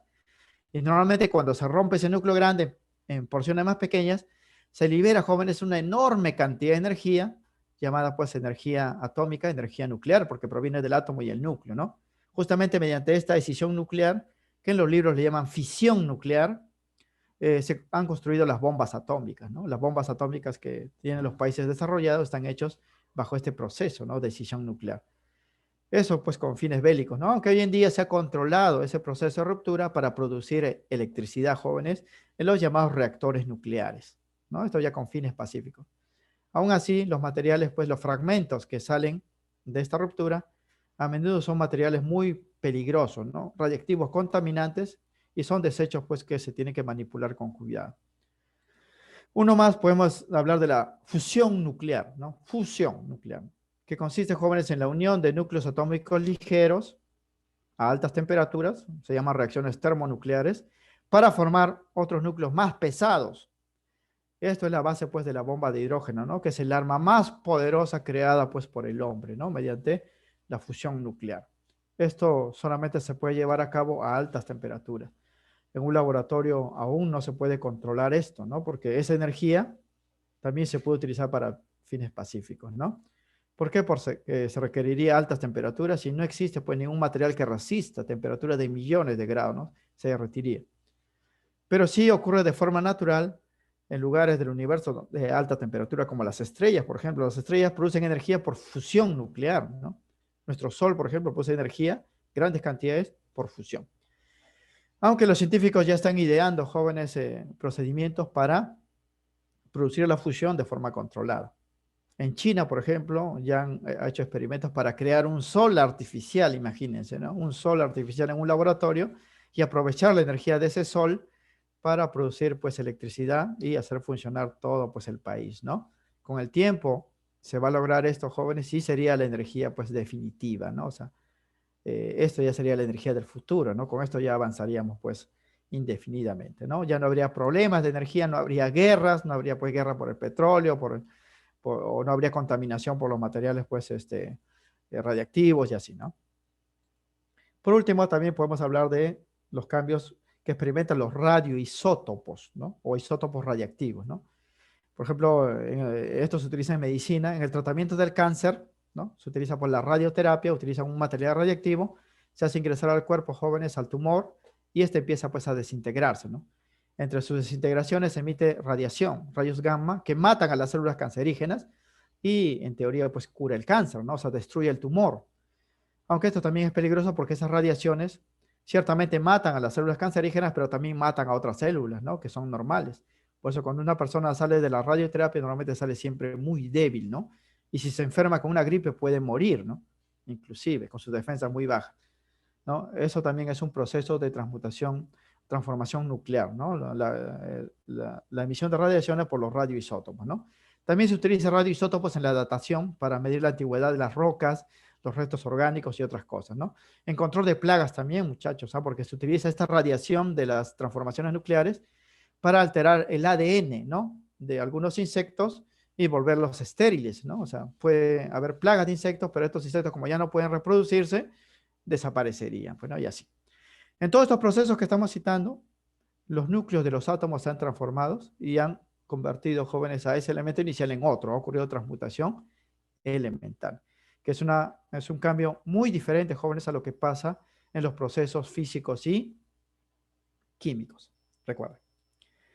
Bien, para finalizar y ya resolver, pues, los ejercicios, vamos a ver, jóvenes, en esta parte un concepto más, que es la energía y el calor en los procesos de transformación de la materia, ¿no? Hemos dicho que la materia se transforma continuamente mediante cambios físicos, químicos y nucleares, que hemos incluido ya, y siempre la energía, pues, está presente, ¿no? Ya sea, pues, en pequeñas cantidades, como cuando un material cambia de estado, ¿no? O cuando un material simplemente modifica su temperatura, o, pues, grandes cantidades de energía, ¿no? Como cuando explota una bomba atómica, ¿no? O se controla, pues, la fisión nuclear en un reactor, ¿no? En un reactor. Pero la energía siempre está presente en las transformaciones que experimenta la materia. En esta parte final vamos a ver, pues, cómo se mide esa energía, ¿no? Y normalmente, jóvenes, la energía lo vamos a medir en términos de calor, porque el calor es una forma de energía, ¿no? Bien. Se conoce ya que la energía se define como la capacidad de la materia para generar trabajo. Esto así lo llaman los físicos, ¿no? Que la energía es la capacidad que tienen los cuerpos para generar trabajo. En química, pues, es la capacidad de la materia, por la cual se transforma, ¿no? Transforma o interacciona con otros cuerpos, ¿no? Y sabemos también que el calor es una forma de energía que se transmite debido, pues, a los cambios de temperatura, ¿no? El calor normalmente fluye, jóvenes, de un cuerpo a otro o de un lugar a otro cuando hay cambios en la temperatura, diferencia de temperatura. La segunda ley de la termodinámica dice, pues, que el calor simple fluye de forma espontánea de un cuerpo caliente a un cuerpo frío. O sea, de un cuerpo que se encuentra a mayor temperatura a un cuerpo que se encuentra a menor temperatura, ¿no? De forma espontánea. Por eso, para que haya, pues, flujo de calor, flujo de energía, debe haber diferencia de temperatura. Si hay equilibrio térmico, no hay flujo de energía. La energía está presente en todos los procesos de transformación de la materia, los procesos físicos, químicos y nucleares. Recuerden eso. La medida de la energía de estos procesos que hemos mencionado puede ser pequeña, ¿no? Como los cambios físicos y químicos, por lo que en la mayoría de los casos se produce la formación de nuevas sustancias, ¿no? Por ejemplo, cuando yo quemo un combustible, se libera pues energía, ¿no? Aparece fuego, luz, calor, ¿no? Pero esa energía, jóvenes, es pequeña en comparación pues a lo que se libera en los procesos nucleares, ¿no? En las bombas atómicas, ¿no? También pues hay energía en los cambios de estado, ¿no? Cuando, por ejemplo, un gas se comprime, o sea, se vuelve líquido, emite energía, ¿no? ¿No? Emite energía, o cuando un líquido se convierte pues en vapor, absorbe energía, ¿no? Hay cambios energéticos. O esta energía puede ser más pequeñita, incluso cuando solamente se modifica la energía interna de los cuerpos, ¿no? Pero siempre va a haber energía en cualquier cambio, jóvenes, ¿ah? A nosotros nos va a interesar en esta clase la energía de los cambios de estado, ¿no? Y la energía en los procesos nucleares. No vamos a ver la energía química, esta se va a ver, jóvenes, de forma secundaria, ¿no? En estos procesos se ve normalmente pues en un capítulo de química llamado la termoquímica, ¿no? O sea, química relacionada con la energía. Bien, vamos a ver entonces dos formas de medir el calor en los procesos físicos, químicos y nucleares, ¿no? Ojo que el calor es una forma de energía, o sea, hablar de energía y calor es prácticamente pues lo mismo, ¿no? Vamos a hablar entonces de la primera forma para medir la energía, el calor absorbido o emitido por los cuerpos. Ese calor lo vamos a anotar Q. Jóvenes, esto de acá, vamos a dar dos fórmulas básicamente, tres fórmulas, ¿no? Se ve en el curso de física, en el curso de física hay un capítulo llamado pues calorimetría, ¿verdad? Donde se ve pues estos puntos. ¿Por qué lo incluimos en química? En química en realidad no deberíamos hacer esto, nosotros deberíamos ver pues de la parte de tabla periódica, enlace químico hacia adelante, ¿no? Porque ahí hay propiedades químicas de la materia, ¿no? ¿Por qué? Porque en el prospecto de la San Marcos está incluido en la parte pues de química, ¿no? En la parte de química, entonces tenemos que citarlo. Y en el examen de admisión, cuando ustedes en algún momento lo den, va a venir problemas de esto acá que es física, pero en la parte de química, ¿no? Entonces hay que recordar también pues cómo se hace esto, cómo se mide, ¿no? Bien,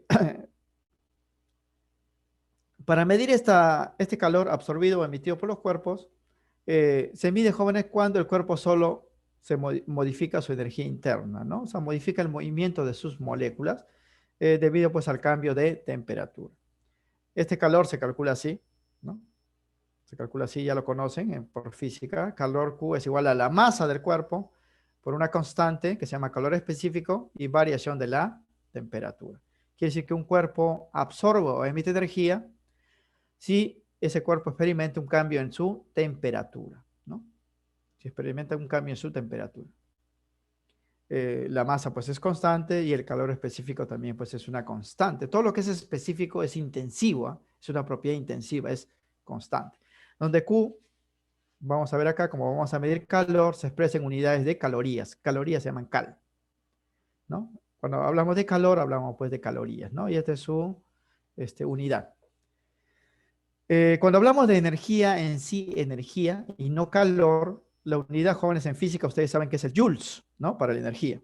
Pero aquí, como estamos hablando de calor, vamos a utilizar pues esta unidad que se llama caloría, ¿no? Si el valor es grande, se puede utilizar pues los kilocalorías, ¿no? Que serían 1000 calorías, ¿no? Esto de acá se llama calor específico del cuerpo, ¿no? Y tiene esta unidad, caloría gramo por grado centígrado. Y esto de acá es el cambio de temperatura que experimenta un cuerpo, ¿no? Que experimenta un cuerpo. Y siempre se da pues en grados centígrados. Este cambio de temperatura, ustedes ya lo conocen por matemáticas, siempre que hay un cambio es una variación, una diferencia, ¿no? Me deben decir aquí en el problema de cuánto a cuánto ha variado pues la temperatura del cuerpo, ¿no? Esta es la primera forma de medir el calor pues absorbido, emitido por un cuerpo cuando solamente se modifica la energía interna del cuerpo, ¿eh? Solo se modifica la energía interna. La otra ecuación es, aquí también se me ha pasado, jóvenes, voy a hacer una corrección, ¿ya? Es calor, de aquí no es, absorbido, sino es el calor de cambio de fase, ¿no? Cambio de fase o cambio de estado. Bien, hacemos la corrección ahí. Y la otra forma, jóvenes, de medir la energía o el calor involucrado en un proceso es el calor de cambio de fase. También se llama pues Q, ¿no? Igualito porque vamos a medir calor. El cuerpo modifica su fase ahora, ¿no? O sea, no solamente modifica su energía interna, sino cambia de fase. O sea, de sólido se vuelve a líquido, de líquido se vuelve a gas, de gas se vuelve pues a sólido y así, ¿no? Cambia su fase, su estado físico o estado de agregación. Y el calor se calcula así. Calor es igual a M por L, donde Q igualito es calor, se expresa en calorías, ¿no?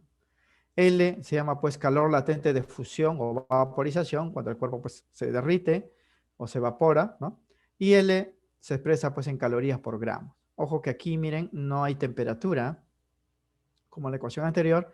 ¿Por qué? Porque los cambios de estado, en física ustedes saben que ocurren pues a temperatura constante. O sea, mientras el cuerpo está cambiando de estado, la temperatura pues no varía, ¿no? Por ejemplo, el agua, cuando empieza a hervir, su temperatura es de 100 grados centígrados y va a mantenerse así hasta que todo el líquido pase a la forma de vapor. Una vez que ya tenemos vapor, este vapor sí puede ser eh, calentado a nuevas temperaturas, ¿no? Pero mientras ocurre el cambio de fase, la temperatura es constante. Esto de acá entonces es para medir el calor involucrado cuando un cuerpo modifica su estado de agregación. Y el tercer cambio, jóvenes, es los cambios para los procesos nucleares, ¿no? Ahí tenemos que utilizar una equivalencia a más energía que viene, jóvenes, de la teoría de la relatividad de Einstein, ¿no? Dice, esta equivalencia se establece principalmente en los procesos nucleares. Aquí vamos a ver ya para los procesos nucleares. Estos son procesos físicos, ¿ah? Procesos nucleares. Pues en los procesos físicos y químicos la energía involucrada es pequeña, en cambio en los procesos nucleares la energía involucrada pues es grande, es enorme, ¿no? La energía E contenida en la materia es proporcional a su masa. Eso es lo que dice pues esta equivalencia que se deduce de la teoría de la relatividad de Einstein, ¿no? Y para saber pues cuánto de energía está contenido en un cuerpo, ¿no? Se utiliza esta relación matemática que todos conocen, ¿no? Energía es igual a la masa del cuerpo por el cuadrado de la velocidad de la luz, ¿no? Donde C es velocidad de la luz. Donde E, aquí ya hablamos de energía, no hablamos de calor, se expresa en joules. Un joules, J, ¿no? Es igual al kilogramo, metro al cuadrado, segundo al cuadrado. Recuerden esto, ¿ah? La masa del cuerpo va a estar en kilogramos y C es la velocidad de la luz, ¿no? Que toma el valor de 3 por 10 a la 8 metros por segundo o 300.000 kilómetros por segundo, ¿no? Es así. Estos, jóvenes, en unidades del sistema internacional, ¿no? Porque la energía está en joules, la masa en kilogramos, la velocidad en metros por segundo. Entonces, noten que la energía es proporcional a la masa. Mientras el cuerpo tenga mayor masa, almacena más energía. Esto es una constante, la velocidad de la luz es constante, ¿no? Entonces, si un problema me dicen, a ver, tengo un cuerpo de 5 gramos de masa, ¿cuánta energía pues se puede extraer de él, ¿no? En un proceso nuclear, porque esto es solamente para procesos nucleares. Entonces, tienen que reemplazar la masa acá, pero no pueden reemplazar 5 gramos, deben reemplazar en kilogramos, hay que convertirlo, ¿no? Reemplazan esta constante acá, que está elevado al cuadrado, y la operación le va a salir E siempre le va a salir en joules, siempre que esto esté en kilogramos, esto en metros por segundo. Porque hay otras unidades, jóvenes, de energía, como el ergio, ¿no? El ergio cuando la masa está en gramos y la velocidad está en centímetros por segundo. Pero en el sistema internacional la unidad de energía es el joules, J mayúscula. La masa debe estar en kilogramos y la velocidad en metros por segundo. Bien. Estas tres fórmulas que hemos dado para medir la energía de los procesos físicos y químicos y nucleares se calculan directamente, jóvenes. Aquí no hay nada misterioso, solamente deben reemplazar los valores en las fórmulas y desde luego hay que recordar las fórmulas y se calcula pues la medida directamente, ¿no? O sea, aquí no hay ningún misterio, ¿no? Solamente se reemplazan los datos. Y eso es lo que vamos a hacer pues en los ejercicios. En el examen de admisión en la San Marcos no ha venido hasta ahorita exactamente una pregunta de esta parte, ¿no? Pero en los exámenes de la CEPRE San Marcos, ¿no? Y los simulacros que toma a veces la San Marcos, han incluido uno, ¿no? O dos preguntas de esta parte, ¿no? Quiere decir que probablemente pueda venir en un examen de admisión, por eso que tenemos que desarrollarlo de todas maneras. Bien, entonces esto sería el resumen, jóvenes, de la segunda parte de materia, ¿no? Donde hemos visto nuevamente las propiedades pues, de la materia, físicas, químicas, intensivas, extensivas. Hemos visto también las transformaciones de la materia, los cambios físicos, químicos y un nuevo cambio que hemos involucrado, que hemos incluido, que es el cambio nuclear o transformaciones nucleares, y la medida de las energías, ¿no? De los cambios físicos y químicos y nucleares. Bien, sobre la base de esa información teórica que tenemos, vamos a empezar pues a desarrollar los ejercicios de la práctica. Para muchos de ellos jóvenes ya teníamos pues conceptos, ¿no? La que hemos dado la clase pasada. Y vamos pues a aplicarlo nuevamente, de repente ya con más detalle, ¿no? Bien, empezaremos entonces la resolución de los problemas. Aquí tenemos el problema 1, me piden pues cuál de estos 4 cambios no es físico. Obviamente si no es físico debe ser pues químico o nuclear, ¿no? No es físico. Bien, para que un cambio sea físico, hemos mencionado, el material pues original y final debe ser el mismo, porque si son diferentes, el cambio va a ser químico o nuclear. En este problema entonces tenemos 4 cambios, hay que averiguar pues, se supone, ¿no? Que 3 de ellos son diferentes a los cambios físicos, uno debe ser pues el cambio físico, ¿no? Y en este caso es la D, ¿no? Entonces, lo que estamos buscando aquí, ¿qué ejemplo no es un cambio físico? O sea, estamos buscando un cambio químico o un cambio nuclear, ¿no? Y la respuesta en efecto pues es la D. Muy bien, su compañero Ramos. Entonces, ¿cómo se resuelve un problema de este tipo, no? Al final, jóvenes, ustedes para los ejercicios solamente deben marcar la respuesta, ¿no? Pero si esto le viniera pues en una domiciliaria, por ejemplo, y ustedes tienen que fundamentar, ¿no? O sea, la respuesta, o sea, sustentar por qué es la D, tendríamos pues que hacerlo de esta manera. El sustento siempre se hace sobre la base de las definiciones, a los conceptos. Para la diferenciación entre un cambio físico y químico se realiza en función de análisis de los productos. Hay que analizar a los productos, ¿no? de estos cambios. Si el producto es el mismo, ¿no? Que la sustancia inicial, el cambio es físico, ¿no? Pero si el producto es distinto, ¿no? Que la sustancia inicial, el cambio es químico, ¿no? Entonces, vamos a analizar proceso por proceso. Aquí lo vamos a indicar. Y en efecto, hemos mencionado pues que el cambio D es químico, ¿no? El cambio D no es físico, ¿ah? Disolución de azúcar en agua, hemos dicho pues que aquí se forma una mezcla, ¿no? Cuando se disuelve azúcar en agua se forma una mezcla y la mezcla ya hemos mencionado por definición que son reuniones físicas de 2 o más sustancias, ¿no? Cada componente conserva su identidad, ¿no? O sea, ni el agua ni el azúcar cambian, siguen siendo los mismos, solamente se han dispersado o disuelto entre sí, ¿no? Es un cambio físico. Dilatación de un alambre de oro, ¿no? Dilatación significa, jóvenes, que el oro va a cambiar sus dimensiones, ¿no? Se va a dilatar. Entonces el alambre modifica sus dimensiones, pero sigue conformado por el oro. O sea, al inicio el alambre es de oro y al final el alambre sigue siendo de oro, ¿no? Solamente ha cambiado sus dimensiones, por lo que es un cambio físico. O sea, siempre, jóvenes, que el material inicial y final es el mismo, el cambio es físico, ¿eh? Fundición del acero. El acero, jóvenes, es una mezcla sólida de hierro y carbono. Es un material sólido, ¿no? Cuando se calienta, este se vuelve líquido y se puede moldear, ¿no? Para fabricar pues varillas, para fabricar bloques, para fabricar tornillos y así, ¿no? Cucharas con acero, ¿no? Pero aquí solamente hay un cambio de estado, ¿eh? Porque vamos a fundir, o sea, voy a tener pues un material sólido y lo voy a pasar a la forma líquida. Y todo cambio de estado, hemos dicho, jóvenes, es un cambio físico.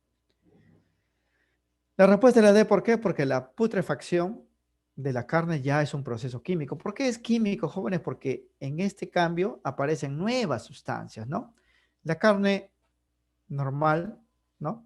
La carne, pues, que nosotros consumimos, ustedes saben, pues, que tiene una textura y un olor, pues, característico, ¿no? Huele a carne, pero cuando está podrido, ya huele, pues, a otra cosa, ¿no? Tiene un olor nauseabundo. ¿Por qué? Porque muchos de los componentes de la carne se habrán transformado en otro, por acción del oxígeno, ¿no? Por exposición al aire, ¿no? Se han transformado en otro. Entonces, en la putrefacción de la carne, las proteínas se transforman en compuestos llamados aminas gaseosas de olor nauseabundo, ¿no? O sea, con ese olor yo me doy cuenta, pues, de que se ha formado algo nuevo y ese material ya se ha alterado, ya no lo puedo consumir, ¿no? Es así. Entonces, siempre, pues, que una sustancia, ¿no? Que conforma el cuerpo, en este caso las proteínas, se transformen en otro, ya es un cambio químico. Es por eso que esto es la respuesta, ¿eh? Decimos entonces, luego no es un cambio físico la putrefacción de la carne. La putrefacción de la carne es un cambio químico. ¿Por qué? Porque aparecen nuevas sustancias. Por el contrario, las tres anteriores, el material inicial y final sigue siendo pues el mismo, ¿no? Entonces la respuesta D es para el problema 1. Ese es el sustento, muchachos, ¿ah? Claro que cuando, como les digo, cuando ustedes tengan un examen no van a pues escribir por qué es la respuesta, simplemente lo marcan, ¿no? Y en el examen de admisión igualito. Pero aquí pues siempre hay que sustentar para que ustedes lo puedan repasar en algún momento, ¿no? Problema 2. No es un ejemplo de cambio químico. O sea, de estos 4 cambios, uno no es químico, me están pidiendo, ¿no? ¿Cuál de ellos no es químico? O sea, si no es químico, obviamente será pues físico, ¿no? Cocción de un huevo, combustión de la gasolina, cambio de estado del hielo seco, descomposición del agua por medio de la corriente eléctrica, ¿no? ¿Cuál de ellos no es químico? Me están pidiendo. Y la respuesta, pues obviamente aquí, ¿no? Involucra un cambio físico y la respuesta es la C. Muy bien. ¿Por qué? Porque la C es un cambio de estado, ¿no? Aquí justo le están diciendo, ¿no? Y todo cambio de estado, hemos dicho pues que son cambios físicos, ¿ah? Todo cambio de estado de agregación son cambios físicos, ¿no? Muy bien, de su compañero Ramos y García, ¿no? La respuesta es la C. Significa, jóvenes, que si esto es un cambio físico, los 3 restantes son cambios químicos, ¿no? Vamos a sustentarlo porque, nuevamente, jóvenes, aquí se analizan los productos, ¿no? Si los productos son los mismos que los iniciales, el cambio es físico, pero si son distintos, nuevas sustancias, el cambio es químico, ¿no? Bien, cocción de un huevo. ¿Qué pasa, jóvenes, cuando ustedes pues cocen, ¿no? Un huevo, ¿no?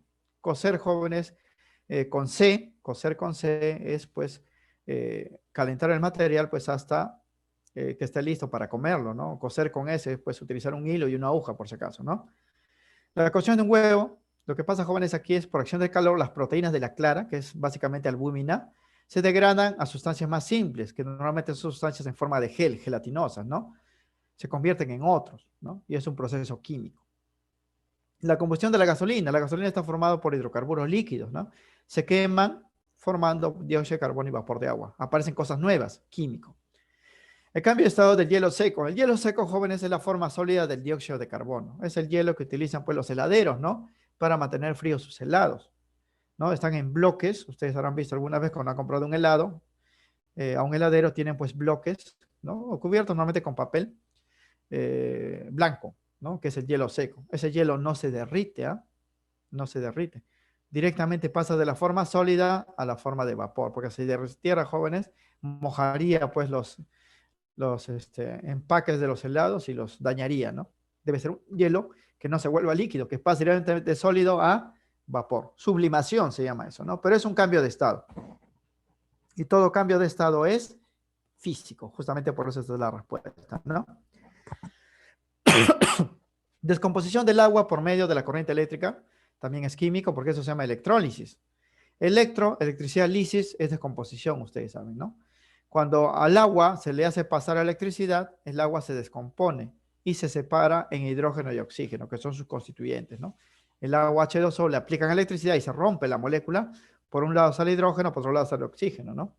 Quiere decir que la sustancia inicial H2O se transforma en otros, hidrógeno y oxígeno, cuyas fórmulas son diferentes, ¿no? Es un cambio químico. Por eso aquí no es un cambio químico el cambio de estado del hielo seco, ¿no? La C es la respuesta. Este es un cambio físico, ¿eh? Por si acaso. La respuesta entonces la C para el ejercicio número 2. El ejercicio número 3, ¿no? Aquí nos indican pues que hay que señalar la veracidad o falsedad para estas 3 afirmaciones, ¿no? Aquí hablamos de propiedades y transformaciones, ¿ah? Dice, la densidad es una propiedad química. Vamos a ver. El punto de ebullición es una propiedad física. Vamos a ver. El fenómeno de la lluvia ácida se puede indicar como un fenómeno físico. Bien. Su compañero García dice que la respuesta es la C para la tercera, el problema 3, ¿no? Vamos a verificar. Bien, primero, para que una propiedad sea química, hemos dicho, jóvenes, la medida debe hacerse de tal manera que el material original se transforme en otro, ¿no? Porque si permanece constante, es físico. Todo lo que es físico se mantiene pues igual en esencia, ¿no? ¿Cómo se mide la densidad, jóvenes? Hay que medir la masa, el volumen y hay que hacer la división. Y en esa medida, al medir la masa y el volumen, no es alterado para nada el material, pues la masa con la balanza, el volumen con un recipiente y el material inicial y final sigue siendo el mismo. Entonces la densidad es una propiedad pues física, no es química. El punto de ebullición, ¿qué hay que hacer? Hay que hacer hervir el agua, pues, ¿no? O hervir un líquido. Hay que pasarlo pues de líquido a vapor. Es un cambio de estado y todo cambio de estado es físico. Esto es correcto. El fenómeno de la lluvia ácida, hemos dicho que cuando se forma ácido en las nubes es porque ahí ha habido pues un cambio químico, ¿no? Una sustancia se ha transformado en ácido. El ácido no estaba pues en las nubes. En las nubes, jóvenes, hay vapor de agua. ¿Cómo llega el ácido ahí? Por contaminación, ¿no? El ser humano contamina el aire, se producen sustancias gaseosas que llegan pues a las nubes, reaccionan con el agua y caen en forma de ácido. Eso es un cambio químico, fenómeno químico, ¿no? Y en efecto, pues la respuesta es la alternativa C. Muy bien. El sustento estaría acá. Propiedades y transformaciones de la materia. La primera es falso, porque para determinar la densidad de un cuerpo se debe establecer solamente la relación entre su masa y su volumen, ¿no? Las medidas de estas propiedades no modifican la identidad del cuerpo, ¿no? No cambia para nada el cuerpo al medir la densidad, por lo que se trata de una propiedad física, pero acá dice química, pues es falso. La segunda es verdadero.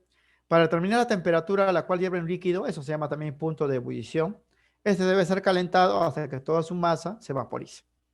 El resultado es el vapor del cuerpo inicial, ¿no? Es el vapor del cuerpo inicial, el cual no ha modificado su identidad, ¿no? Si teníamos alcohol, vamos a tener vapor de alcohol. Si teníamos agua, vamos a tener vapor de agua. Si teníamos mercurio, que es líquido, vamos a tener vapor de mercurio, pero sigue siendo el mismo. Por lo tanto, la medida de esta propiedad es física, ¿no? Es física, tal como dice acá.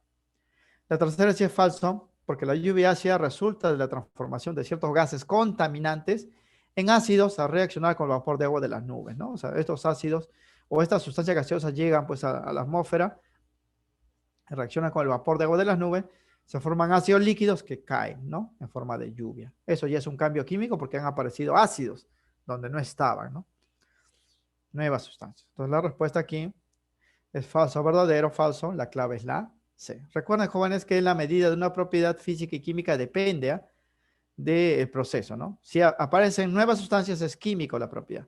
Si la sustancia es la misma al inicio y al final, se medía una propiedad física, ¿no? Lo mismo para los cambios o fenómenos físicos y químicos.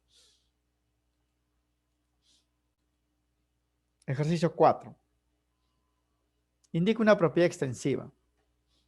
Hemos dicho que la propiedad extensiva son propiedades, jóvenes, que su valor cambia si yo modifico la cantidad de material analizado, ¿no? Son aditivos. Quiere decir que la medida de esa propiedad es la suma de la medida de todas las porciones, jóvenes, que conforman pues al cuerpo, ¿no? Bien, Toledo me indica la respuesta, la D es correcto, ¿no? Es correcto. Significa, jóvenes, que de estas 4 propiedades, las 3 primeras no son extensivas. Si no son extensivas, son intensivas, pues no. Esta es extensiva. El sustento es así, ¿ah? Bien, las propiedades intensivas, ¿no? Son aquellas cuyas medidas varían. Aquí también hay un pequeño error, jóvenes. Hay que modificar acá. Las propiedades extensivas tienen que ser acá. Siempre se pasan estas cositas al transcribir, jóvenes, información. Hemos dicho que una propiedad es extensiva, ¿no? Cuando sus medidas varían, aumentan o disminuyen de acuerdo con la cantidad de material analizado, ¿no? O sea que si yo tengo una medida, por ejemplo, de una propiedad y luego divido, ¿no?, a la muestra, la medida de las porciones ya no es la misma, ¿no? Son valores diferentes que suman el total. Son propiedades aditivas. Mientras que las propiedades intensivas, ¿no?, presentan valores constantes, ya hemos mencionado, y son independientes a la cantidad del material analizado. O sea, siempre toman el mismo valor, así ustedes dividan pues la muestra en 100 partes, miden la propiedad y va a salir lo mismo para cada porción. No son aditivos, ¿ah? Por si acaso. Bien, vamos a analizar entonces aquí por propiedad. Dureza de los sólidos, ¿no? La dureza, jóvenes, es una propiedad que mide la resistencia a ser rayado. Un material es duro, jóvenes, si ustedes no pueden rayarlo. Por ejemplo, el vidrio es un material muy duro. Ustedes con la uña no pueden rayarlo. Requieren un material más duro para rayar pues el vidrio, ¿no? En cambio, pues otros materiales como el cartón, ¿no?, o los plásticos no son tan duros. Su dureza es menor porque ellos sí lo pueden rayar, ¿no? Entonces la dureza es la resistencia a ser rayado. Y esta propiedad, jóvenes, es constante. Quiere decir que si yo tengo un trozo de vidrio y lo parto en 2 partes, ¿no?, 2 porciones, y mido su resistencia a ser rayada, es la misma, Va a tener la misma resistencia. No significa, jóvenes, que si tengo vidrio y lo divido en dos partes, las partes más pequeñas van a ser pues más fácilmente rayados, y no es así. La dureza se mantiene constante. Por lo tanto, es una propiedad intensiva. Quiere decir que cuando ustedes dividan la muestra, el material va a seguir siendo tan duro como lo era pues en un bloque único, ¿no? Presión de vapor, la presión que ejercen las moléculas del vapor del líquido, también es constante. Porque hemos dicho, jóvenes, que cuando un líquido se vaporiza, la cantidad de vapor que sale siempre pues es la misma, ¿no? No depende de la cantidad de líquido que haya. Y la presión que ejerce ese vapor también es constante. Claro que si hay poco líquido, se evapora pues más rápido, ¿no? Si hay mucho líquido, se evapora más lento. Pero no estamos midiendo la velocidad de evaporación, a lo que estamos viendo simplemente es la presión que ejerce el vapor. La presión siempre es la misma, no es constante, es una propiedad intensiva. La corrosividad, que tiene que ver con corrosión, joven, esto es una propiedad química y todas las propiedades químicas son intensivas, habíamos dicho. ¿Qué es la corrosividad? Es el poder oxidante de las sustancias químicas, ¿no? Todo material que es oxidante es corrosivo, por ejemplo, los ácidos, ¿no? Como el ácido muriático que se compra pues en las ferreterías para limpiar en casa, para desinfectar, estos ácidos son corrosivos. Ustedes lo echan al piso y empieza pues a corroer todos los materiales, ¿no? Incluso los metales. Se utiliza para limpiar, para desinfectar. Son propiedades químicas y toda propiedad química es intensiva. La fuerza, por el contrario, resulta de las interacciones entre las partículas de uno o más cuerpos, ¿no? Físicamente, jóvenes, ¿cómo se calcula la fuerza? ¿No? Fuerza es masa por aceleración, ¿verdad? Entonces la fuerza depende de la masa y la masa depende de la cantidad de material analizado, ¿no? Entonces mayor masa, mayor fuerza, ¿no? Entonces esta es una propiedad pues cuya medida es variable, ¿no? La fuerza aplicada por un cuerpo depende, jóvenes, del objeto que esté aplicando pues la fuerza, ¿no? Si es una persona pequeña el que aplica la fuerza, por ejemplo, sobre un cuerpo, esa fuerza va a ser pequeña. Si es una persona pues grande, ¿no? Pesada, la fuerza aplicada va a ser pues mucho mayor, ¿no? Es una propiedad variable, de medida variable, es una propiedad extensiva. Esta fuerza también se puede interpretar como el peso del cuerpo, ¿no? El peso de un cuerpo cambia dependiendo del tamaño del cuerpo, ¿no? Propiedad intensiva. Luego, la fuerza aplicada sobre un cuerpo es una propiedad extensiva, la clave es la D. Muy bien. Muy bien. Ejercicio 5. Aquí vamos a utilizar el concepto de energía, jóvenes, ¿ah? Energía. Y vamos a hablar pues de un proceso nuclear. Energía pues de un proceso nuclear donde vamos a utilizar la ecuación energía es igual a masa por el cuadrado de la velocidad de la luz, ¿no? Dice, una explosión nuclear produjo una energía o produjo una liberación de energía equivalente a 1,8 megatones, le llaman, ¿no? De TNT. Megatones significa megatoneladas, ¿no? De TNT. Esto se utiliza para cuantificar el poder de una bomba o de una explosión nuclear, ¿no? Comparado con los explosivos normales, que es el TNT. El TNT es la dinamita, ¿no? Entonces, cuando explota una bomba nuclear, la potencia, ¿no? que disipa en energía se puede comparar a las toneladas que disiparía pues la dinamita cuando explota, ¿no? Significa, jóvenes, que cuando explota esta arma nuclear produce una energía equivalente a 1,8 millones, ¿no? De toneladas de dinamita, ¿no? Noten, ¿ah? O sea, cuando una bomba nuclear explota, la cantidad de energía es tan grande que equivale en este caso a 1,8 megatoneladas, o sea, millones de toneladas de dinamita. ¿Cuánta masa en gramos se convirtió en energía? Me dicen, ¿no? ¿Cuánta masa en gramos? Donde me dice que un megatón de TNT equivale a 4,2 petajoules y un petajoules es 10 a la 15 joules. Ojo que cuando aplicamos la ecuación de la energía es igual a masa por el cuadrado de la velocidad de la luz, la energía debe estar en joules. La masa debe estar en kilogramos y la velocidad de la luz debe estar en metros por segundo, ¿no? Entonces me dan esta energía de acá, yo esto debo pasarlo pues a joules, ¿no? Con estas equivalencias, cada megatonelada vale 4,8 petajoules y cada petajoules vale 10 a la 15 joules. Debo hacer esa conversión primero entonces. Primero expresaremos la medida de la energía liberada de los 1,8 megatones, esto vamos a llamarle mega TNT, ¿no? En unidades de joules. O sea, esta cantidad de energía hay que convertirlo a joules. Y la conversión sería así, ¿eh? Tenemos 1,8 megatoneladas de TNT, donde se cumple esto, que cada megatonelada Acá ponemos, cada equivale a 4,2 petajoules. Acá está, ponemos esta equivalencia, ¿no? Uno de él vale 4,2 petajoules. ¿Por qué colocamos abajo este valor y arriba él? Porque yo quiero que salga joules, pues, ¿no? Como tenemos este dato, en matemáticas ustedes saben que las operaciones son así, ¿no? Si hago conversión, tengo este dato, multiplico por un cociente y abajo es lo que quiero, ¿no? Perdón, arriba es lo que quiero y abajo es lo que tengo. Tengo esto acá, pongo entonces este valor de acá, lo paso acá y quiero que aparezca joules, pongo acá. Pero las medidas no se hacen en petajoules, sino se hacen solamente en joules. Entonces hago la conversión acá. Ahora tendría este dato, porque él con él se cancelan. Entonces lo que quiero es joule y lo que tengo es petajoule, ¿no? Y pongo la equivalencia. Un petajoule es 10 a la 15 joules, ¿no? Se cancela esto de acá, se cancela esto acá y la respuesta sale en joules. ¿Cuáles son los números que quedan? Quedan 1,8 porque él se cancela con él, 4,2 porque él se canceló con él y quedaba joules, ¿no? 1,8 por 4,2 por 10 a la 15 sale este valor. 7,56 por 10 a la 15 joules. Ahora sí, ya tengo la energía, voy a calcular la masa del material que se convirtió en esa energía, ¿no? Para ello, utilizamos pues la equivalencia energía-masa, ¿no? O masa energía. A partir de esta cantidad de energía determinaremos equivalente en masa y utilizamos esta ecuación. Acá está, energía es igual a masa por el cuadrado de la velocidad de la luz.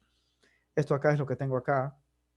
Voy a m, y esto es una constante. Ya sabemos que esto lo hemos dado en la teoría, es 3 por 10 a la 8 metros por segundo al cuadrado. Perdón, por segundo, y esto debe estar elevado al cuadrado. ¿Ah? Entonces reemplazamos acá. 7,6 por 10 a la 15 joules. Esto lo dejo intacto porque quiero m. Esta velocidad de luz es 3 por 10 a la 8 metros por segundo, pero está elevado al cuadrado, ¿no? Elevado al cuadrado. Entonces esto voy a pasarlo pues el resultado a dividir y me daría la masa. La masa sale en kilogramos, ojo. ¿Ah? Pero ¿cómo simplifico, jóvenes, el joule con esto de acá, no? Esto también le hemos dado pues acá en la información. Voy a mostrárselo de nuevo. Acá. Aquí está. E se expresa en joules y cada joules vale kilogramo metro al cuadrado por segundo al cuadrado, ¿no? Entonces, si yo quiero simplificar el joules, debo reemplazar por sus unidades equivalentes, ¿no? Y eso es lo que vamos a hacer en esta parte, ¿no? Entonces, fíjense acá, ya convertimos la cantidad de energía en megatoneladas, lo hemos pasado a joules. Voy a utilizar esta ecuación y reemplazo las cantidades. Solo que para poder simplificar esto, con esto de acá, debo reemplazar al joules por su equivalente, ¿no? Y su equivalente es esto de acá. Kilogramos, metro al cuadrado, segundo al cuadrado. Este cuadrado lo hace metro al cuadrado, segundo al cuadrado, cuando pasa a dividir se va a cancelar. Y quedaría kilogramos a este lado. ¿Ah? Y justamente la masa yo voy a calcular en kilogramos. ¿Ah? O sea, este metro al cuadrado se cancela con él, segundo al cuadrado se cancela con él, y el m va a salir en kilogramos. Ahora tendría que dividir los números, ¿no? Sería 7,56 por 10 a la 15 entre 9, porque 3 al cuadrado sería 9, y a la vez entre 9 por 10 a la 16, ¿no? Porque 10 a la 8 elevado al cuadrado es 10 a la 16, ¿no? Entonces hago la división y me saldría 0,084 kilogramos. Pero como ven acá, la respuesta me piden en gramos, ¿no? Entonces, este kilogramo debo pasarlo a gramos. Recuerden que cada kilogramo es 1000 gramos, ¿no? 1000 gramos. 0,84 por 1000 me daría pues 84 gramos. Y esa es la respuesta, la alternativa D. Entonces aquí, muchachos, no estamos haciendo pues nada espectacular, solamente estamos reemplazando la energía con sus unidades, reemplazamos la velocidad de la luz, que es una constante, despejamos y hallamos la masa, ¿no? No hay pues aquí conceptos adicionales. Esa es la respuesta, la alternativa D. 84 gramos, clave D.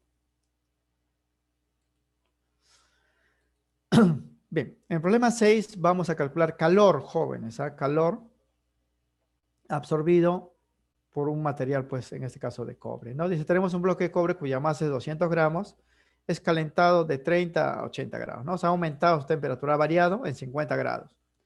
Si ha aumentado significa que ha absorbido calor, ¿no?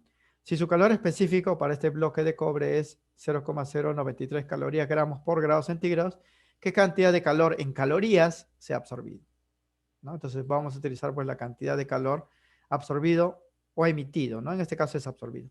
La cantidad de calor Q que absorbe el bloque de cobre para que su temperatura se incremente de 30 a 80 grados centígrados se calcula, jóvenes, con esta ecuación. Calor es igual a la masa del material, aquí es 200 gramos, aquí la masa sí debe estar en gramos. Calor específico está acá, Estas son sus unidades y la variación de temperatura es el cambio de temperatura que experimenta. De 30 a 80 hay un cambio de 50 grados, ¿no? El cambio de temperatura se calcula como una diferencia. Siempre esto acá, este triangulito significa variación o diferencia, ¿no?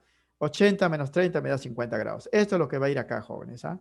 Va a ir en esta parte. Entonces la cantidad de calor sería reemplazando 200 gramos. Calor específico, aquí es dato, ¿ah? 0,093 calorías gramos por grado centígrado. Y la temperatura variación es 50 grados. Noten, miren que aquí se cancela en este caso grados centígrados, gramos, gramos, y la respuesta sale en calorías. Justamente, ¿por qué? Porque estamos hallando pues calor, ¿no? Solamente hay que multiplicar 200 por este valor por 50, ¿no?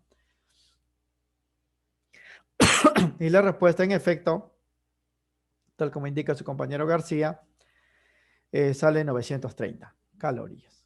930 calorías. Y esa es la respuesta, jóvenes, la B. Bien, noten que aquí también no hay ningún misterio, solamente hay que recordar la formulita y ver pues que las cantidades estén en las unidades adecuadas. Aquí la masa debe estar en gramos, ya está, 200, ese calor específico ya tiene sus unidades acá. Y la variación de temperatura sí es el cambio de temperatura, ¿no? 50 grados, y solamente reemplazamos. Únicamente la masa está en kilogramos, ¿no? Cuando utilizamos la ecuación energía es igual a masa por el cuadrado de la velocidad de la luz, ¿eh? En las otras ecuaciones la masa puede estar en gramos, ¿no? Bien, esa es la respuesta entonces, la alternativa B sería, ¿no? Acá he puesto D, B sería, ¿no? La clave es la B acá. La clave es la B.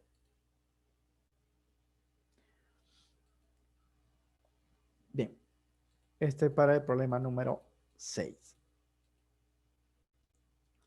Problema 7 dice, los métodos de separación de mezcla son procedimientos físicos, estamos hablando de procesos físicos aquí, que permite separar componentes de una mezcla, valiéndose de la diferencia de propiedades físicas de cada uno de ellos.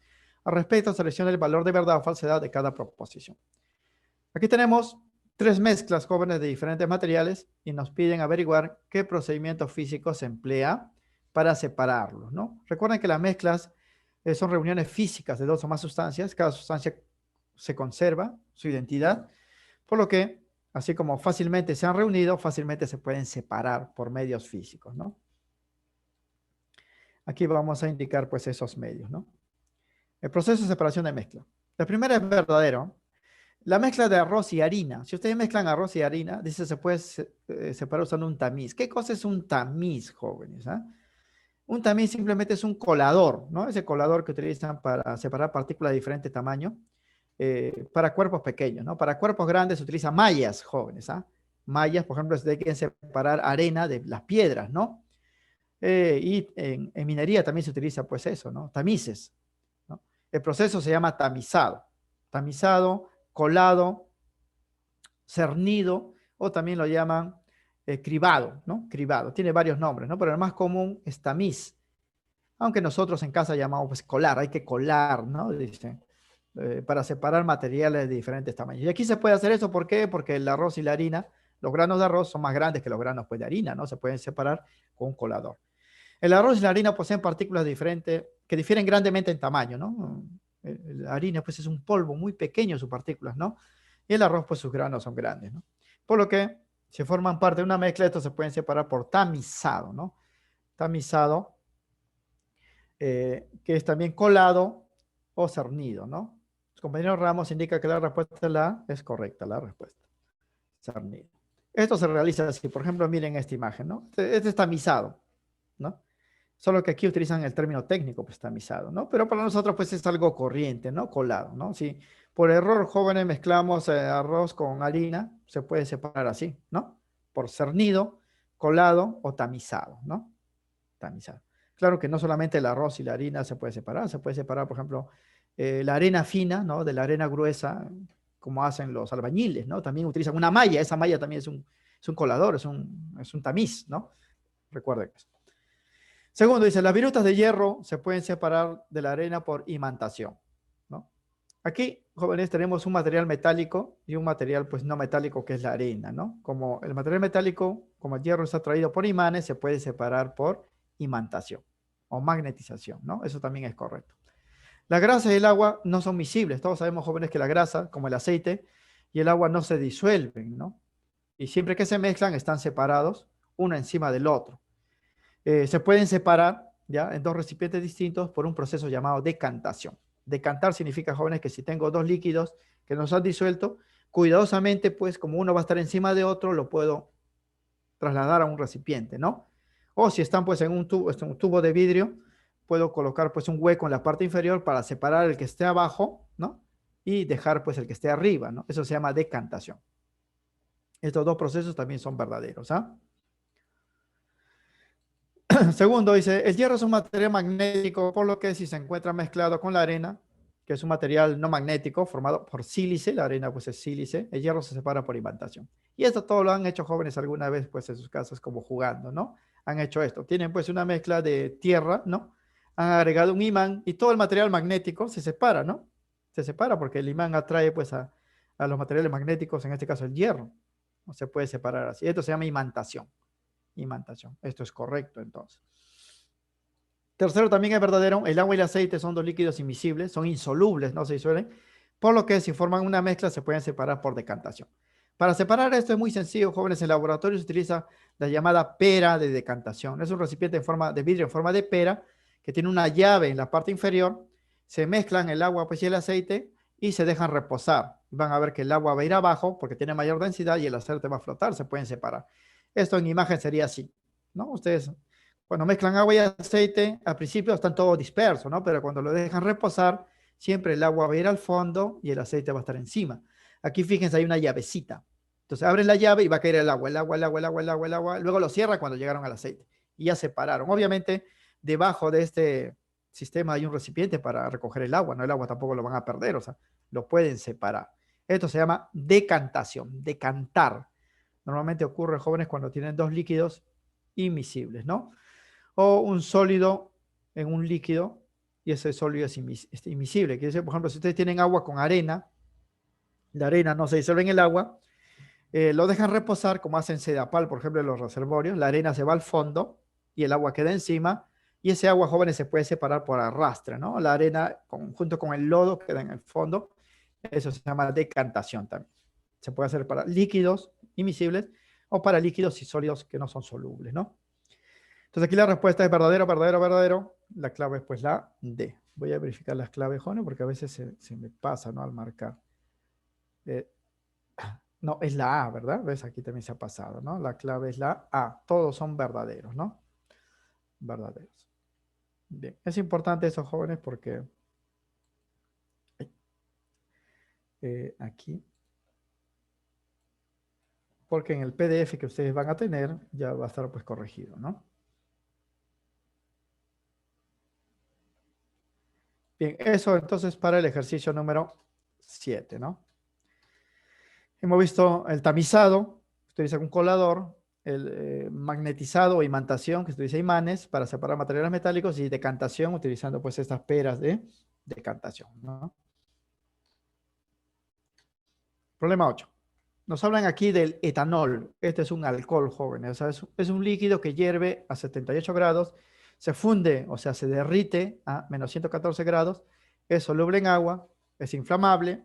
Al entrar en contacto con el sodio forma un compuesto organometálico, etóxido de sodio. Además se oxida, es un material fácil de oxidar los alcoholes, y puede formar otros compuestos orgánicos como los aldehídos, ¿no? Al respecto, se indica el número de propiedades físicas y químicas mencionadas respectivamente. Aquí, jóvenes, hay 7 propiedades, como lo pueden notar. Temperatura a la que hierve, temperatura de ebullición se llama esto, es una propiedad. Temperatura a la que se derrite, temperatura de fusión es otra propiedad. Soluble, que se disuelve en agua, es otra propiedad. Inflamable, que se quema, jóvenes, porque el alcohol es combustible, es otra propiedad. Formación de compuestos organometálicos es otra propiedad, oxidación es otra propiedad y formación de otros compuestos orgánicos como los aldehídos es otra propiedad. 7 propiedades, ¿ah? No hay más. Nos piden cuántas son físicas y químicas. Hay que saber, jóvenes, cómo se midieron estas propiedades. Hemos dicho, ¿no? Las propiedades físicas y químicas se diferencian por la forma como se miden. Si en la medida el material inicial y final es el mismo, la propiedad es física, pero si en la medida, ¿no? El material, pues, inicial se transforma en otro, es una propiedad, pues, química, ¿no? Bien. En el problema se indican las siguientes propiedades del alcohol etanol. En este cuadrito vamos a indicar las 7, ¿eh? Por ejemplo, hierve a 78 grados centígrados. La propiedad medida, jóvenes, se llama temperatura de ebullición. ¿Y qué ha ocurrido aquí, no? Cuando hierve, el material ha cambiado de estado, ¿no? O sea, de líquido ha pasado a la forma de vapor. Y todo cambio de estado es físico, hemos mencionado, propiedad física. Funde a esta temperatura, temperatura de fusión. También es un cambio de estado, ¿no? La fusión o fundición es cuando tenemos un material sólido y este se derrite y forma pues el líquido, ¿no? Significa, jóvenes, que si tenemos alcohol en forma de sólido, este se derrite a esta temperatura, menos 114 grados Celsius, ¿no? Cambio de estado también es físico. Soluble en agua significa, jóvenes, que el alcohol se puede disolver en agua. Y cuando se disuelve en agua forma una mezcla. Las mezclas son procesos físicos, ¿eh? Por lo tanto aquí se ha medido una propiedad física. Por el contrario, cuando se dice que es inflamable, o sea, este material es combustible, ¿eh? Inflamable, significa, jóvenes, que si este alcohol le prendo fuego, se puede quemar y formar CO2 y agua. Nuevas sustancias, el proceso es químico. Forma de tóxido de sodio, quiere decir que este alcohol, cuando se combina con sodio, forma compuestos organometálicos, porque este es un compuesto orgánico y el sodio pues es un compuesto inorgánico, ¿no? También es químico, porque se forman nuevos compuestos. Él reacciona con el sodio y aparece un nuevo compuesto químico. Se oxida, ¿no? Quiere decir que ese alcohol participa en un proceso redox, ¿verdad? Oxidación, reducción, reacción química, también cambio químico. Formaldehídos, este material se puede oxidar para formar otros compuestos orgánicos, ¿no? Otros compuestos orgánicos. También es químico porque forma otro compuesto. El alcohol se transforma en aldehído, ¿no? Se forma una nueva sustancia química. Por lo tanto, contamos 3 procesos físicos y 4 procesos químicos, ¿no? O sea, la medida entonces involucra 3 propiedades físicas y 4 propiedades químicas. ¿Ah? Estos son los procesos, ¿ah? Acá, en la segunda parte, luego de la coma o el i, ¿no? La propiedad es esto acá, temperatura de ebullición, temperatura de fusión, solubilidad, combustibilidad o inflamabilidad y reactividad química, ¿no? Porque en estos 3 casos el material presenta una reactividad química con otras sustancias y forma diferentes compuestos, ¿no? Luego entonces se cuentan 3 propiedades físicas y 4 propiedades químicas. En este caso la respuesta sería la A. La A. Bien, problema 9. Aquí también nos piden determinar el número de propiedades extensivas, ¿no? Entonces vamos a indicar qué propiedades, ¿no? Bien, tengo una barra de cobre de 1 metro de largo, ¿no? Este es lo que se va a analizar, esta barra, 1 metro de largo. Dice, presenta color rojizo, es una propiedad. Tiene una densidad de este valor, es otra propiedad. Tiene una capacidad calorífica de esta cantidad. Presenta una dureza de este número y un calor específico que equivale a esta cantidad, ¿no? Al respecto, determina el número de propiedades extensivas mencionados en el texto. Hemos dicho, jóvenes, que una propiedad extensiva es una propiedad que cambia dependiendo, jóvenes, la cantidad de material analizado.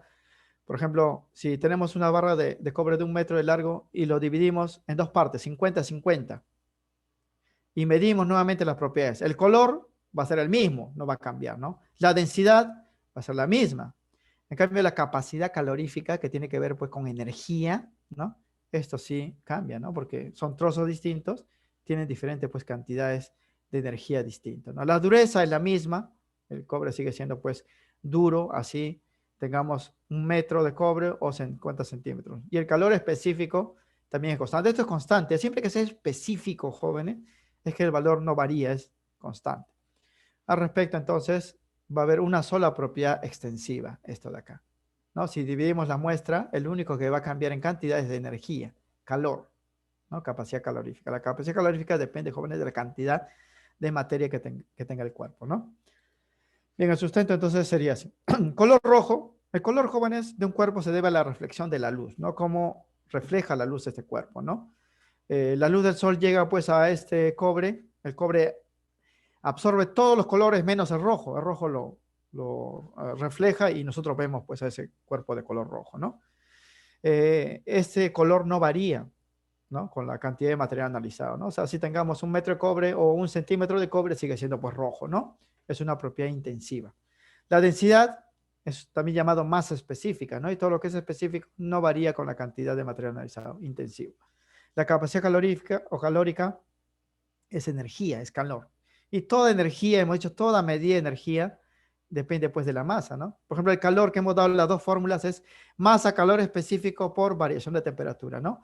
Calor es igual a masa por el calor latente de cambio de función. Energía es igual a masa por el cuadrado de la velocidad de la luz. O sea, todo depende de la masa y la masa es cantidad de materia, ¿no? Entonces, todo lo que dependa de la cantidad de materia es una propiedad extensiva, ¿no? Entonces, esta capacidad calorífica también, ¿no? Es una propiedad extensiva. Depende de la cantidad, pues, de material analizado. La dureza, ¿no? Es la resistencia a ser rayado. El cobre sigue siendo duro, así tengamos pues un trozo grande, un trozo pequeño, es intensivo. Y el calor específico es una cantidad específica, hemos dicho, es constante. Toda propiedad específica no varía con la cantidad de material analizado, es intensivo. El único que modifica pues su valor es la capacidad calorífica, o sea, la capacidad de absorber calor. Mayor cantidad de cobre, más calor puede absorber, ¿no? Menor cantidad de cobre, menor cantidad de calor puede absorber. Propiedad extensiva. Entonces, solamente hay una propiedad extensiva, que es la respuesta sería la A. Entonces. El resto de propiedades, que son 4, serían intensivas. Todas son físicas, ¿ah? No hay ninguna propiedad química aquí, porque en ninguno de los casos el material se ha transformado en otro, ¿no? Pero en este caso no me piden propiedad física y química, solamente cuál es intensiva o extensiva. En este caso, extensiva, ¿no? Bien, por último, el ejercicio número 10. Me dan 5 procesos. Hay que identificar, pues, si esos cambios representan cambios físicos, químicos o nucleares.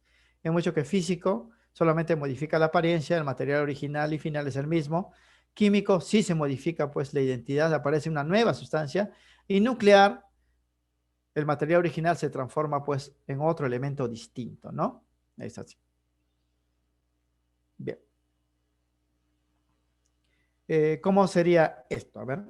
Primero, formación de plutonio a partir del neptunio. El plutonio es un elemento químico, ¿ah?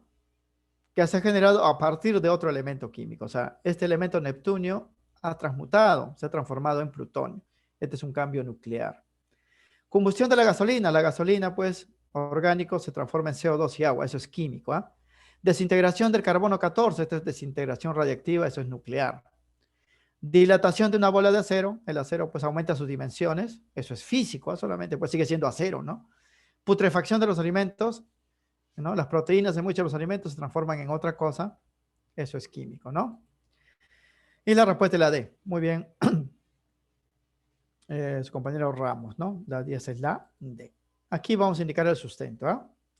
Los cambios que experimenta la materia en estos procesos corresponden a los siguientes tipos, ¿no? Primero, formación de plutonio a partir de neptunio. Aquí ocurre una transmutación elemental, ¿eh?